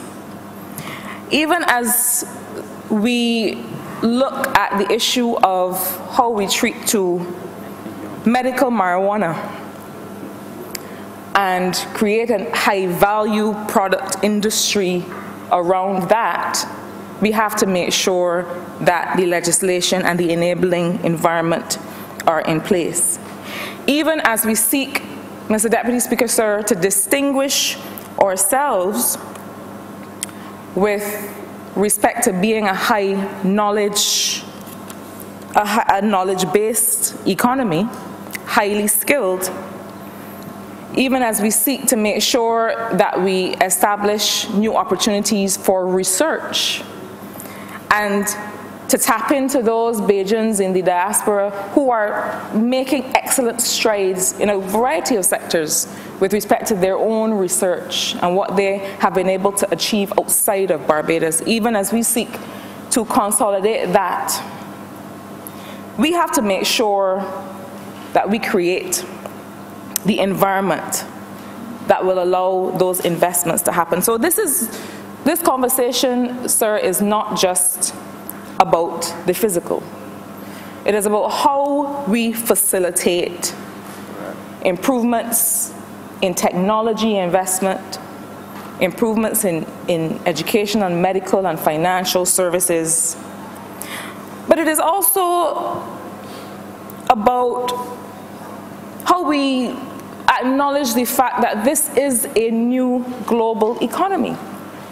We are faced right now with an imposed convergence of our international and domestic tax rates, such that international business companies and what we would have previously called domestic companies, although going forward there's perhaps no value in making that domestic distinction. The last administration, without developing any strategy for how we would get there, tied us to a commitment to bring about a convergence of our international and domestic tax rates for business. It is something that we must do. And it is no secret that it will mean a loss in revenue in the international business sector. But while it means a loss in revenue, it is also perhaps better seen as an opportunity for the private sector in Barbados to be able to compete in ways that it has never competed before, to certainly make its product offerings more competitive, but also to be able to support the development of the country, to bring people along in the ways that it might be able to expand its labor force to make more jobs available to Barbadians. Because without prejudice to any commitment on how that convergence will happen, we certainly expect that companies in Barbados will be benefiting from a lower rate of tax. And so with that benefit, how is the private sector then able to pass that on, to be able to expand the opportunities for Barbadians to participate in the labor market and to have access to jobs? All these things are before us as we think about the new investment climate for Barbados. So there are those who say that a crisis is a terrible thing to waste. And while we did not create this crisis, we are certainly going to help resolve it, but we are also certainly going to take advantage of it.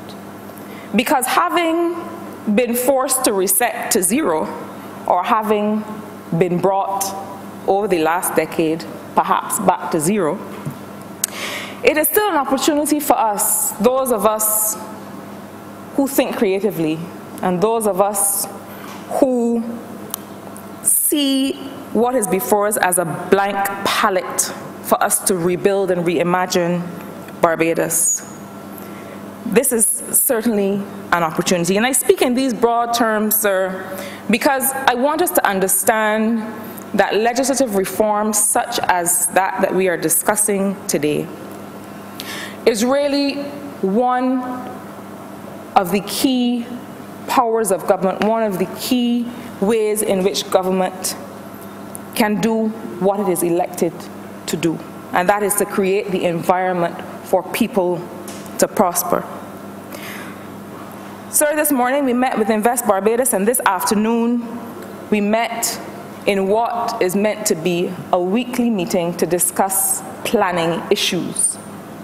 The Prime Minister famously said during the campaign, famously highlighted and set aside Monday afternoon meetings.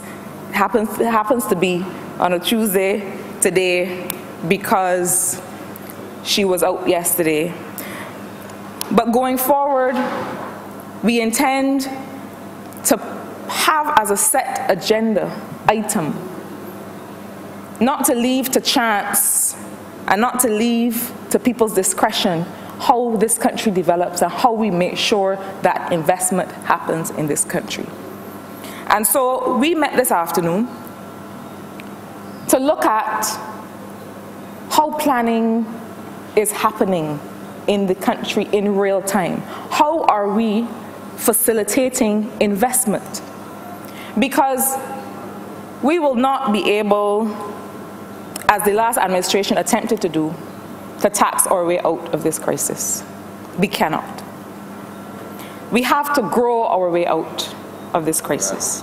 And we, as government, have to understand our role as facilitators to make sure not that only a few have access to our facilitative role, but that everyone, in a way that is transparent and is predictable, can understand what is required in order to invest and to access the services of government, and then can expect that they will get a response in a reasonable and predictable time.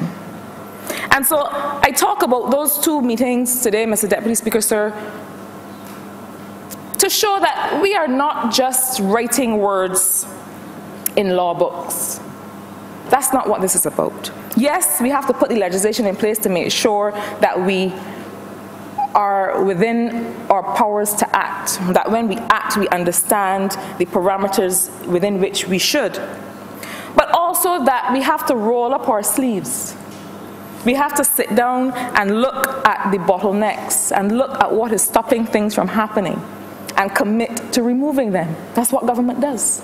And it's not just about those of us in here who were elected by the people of Barbados, but it's also about how we empower and enable the public sector to be able to make the important decisions that have to be made. It's also about how we make technology available so that those important decisions are made, and that they are made in a way that is transparent, that people can see where their applications are, that people can understand the reasoning and the rules behind any decisions made, that people know who is making the decisions, that it is clearly written out in law, as we have done in this green paper, who is responsible for what functions with respect to planning applications. Mr. Speaker, Mr. Deputy Speaker, sir, we talk about urban renewal that is necessary in this country. Barbados, regrettably, feels tired and old as a result of a decade of neglect. It is a fact. And part of the transformation that we must see happen is an urban renewal that is not just commercial, from Savannah Hotel in Hastings to the area where the Four Seasons is, that is not just commercial in nature, that does not just allow for new hotels and new expansions of existing plants, but that also speaks to how we improve access to housing and improve the quality of the housing stock in areas like the Bayland in St. Michael South, in areas like Carrington Village and Delamere Land in St. Michael South Central, how we make sure, as the Honourable Member for St. Michael South said in his intervention, that people are able to participate in this renewal. When we talk about a new Bridgetown and Bridgetown as a smart city, how do we ensure that the people, the artists and the welders and the hairdressers and the developers who live in the surrounding areas are able to come in and have access to decent housing in the area and have access to decent work in the area, and that they can live and experience a new life in Bridgetown alongside other young people who may wish to live here from other parts of the world. That is what Global Barbados is about. And so all of that is part of what we are discussing and have been discussing in this debate today. I want to say, finally, that part of what we must consider when we go back to first principles about why we need legislation such as this, and it is laid out clearly in the Green Paper.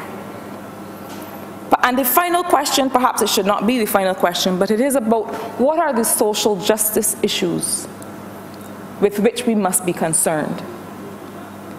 And one of the things that remains on my mind whenever we talk about planning and whenever we talk about physical development in Barbados has to do with issues of accessibility for those people who live with disabilities every day. And it is not just about how we market Barbados as a destination that is accessible, but it is also, and perhaps primarily, about how we allow the differently able population in Barbados to participate in life in this country, to participate in the economy in this country. I go all over the place and I see the kinds of access and the kinds of involvement and participation that is facilitated and enabled for those who are differently abled in those jurisdictions and in those populations. And, you know, when I became a candidate and then a member of parliament for St. Michael South Central, one thing struck me, and it is that as I moved from house to house, from street to street, it is only when you knock on a door sometimes that you realize that there's a person who is differently abled living in that house or living in that street, because those people do not feel facilitated to come outside of their homes. And people who give care to those people, their lives are transformed by the responsibility of that care. And if we as a government do not understand that our responsibility is first and foremost to those who have less capacity to take care of themselves, and that our responsibility is to create and provide them with that capacity and that agency to take care of themselves and to participate, then we are doing nothing here.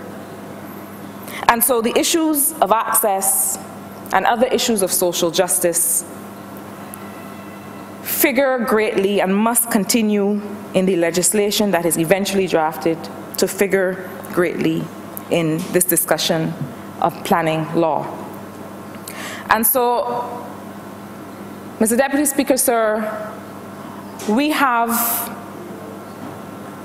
a clear timeline with which to deliver this reform. I am pleased that the people of Barbados have responded, that different actors and stakeholders have responded to our invitation to participate and have sent recommendations that we continue to consider, and have sent recommendations that are actually quite sound, based on experience and based on their own lived experience of how it is to operate and move through life in this country every day.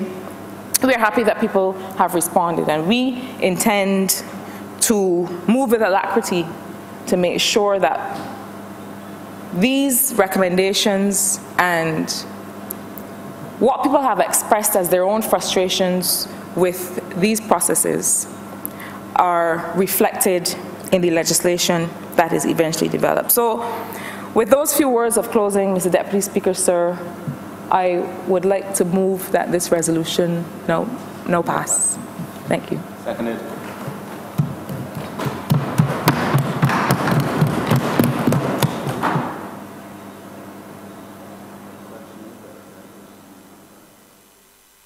The question is that this resolution do not pass. All those in favor say aye. Those against say no. Methinks the ayes have it. This resolution is now passed. Recommittal government notices. Government notice.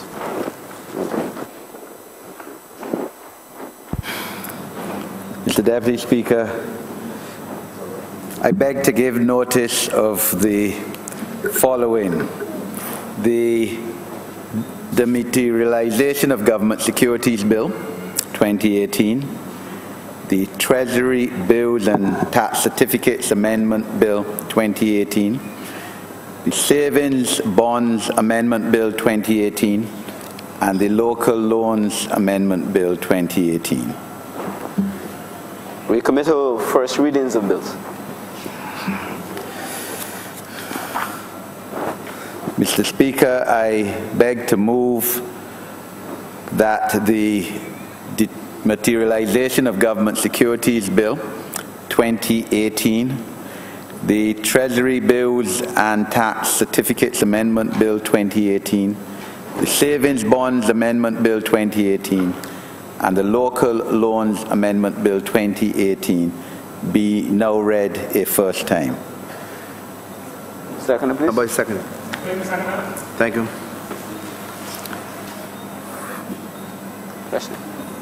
Question is that those bills be read the first time. All in favor say aye. Those against say no. Methinks the ayes have it.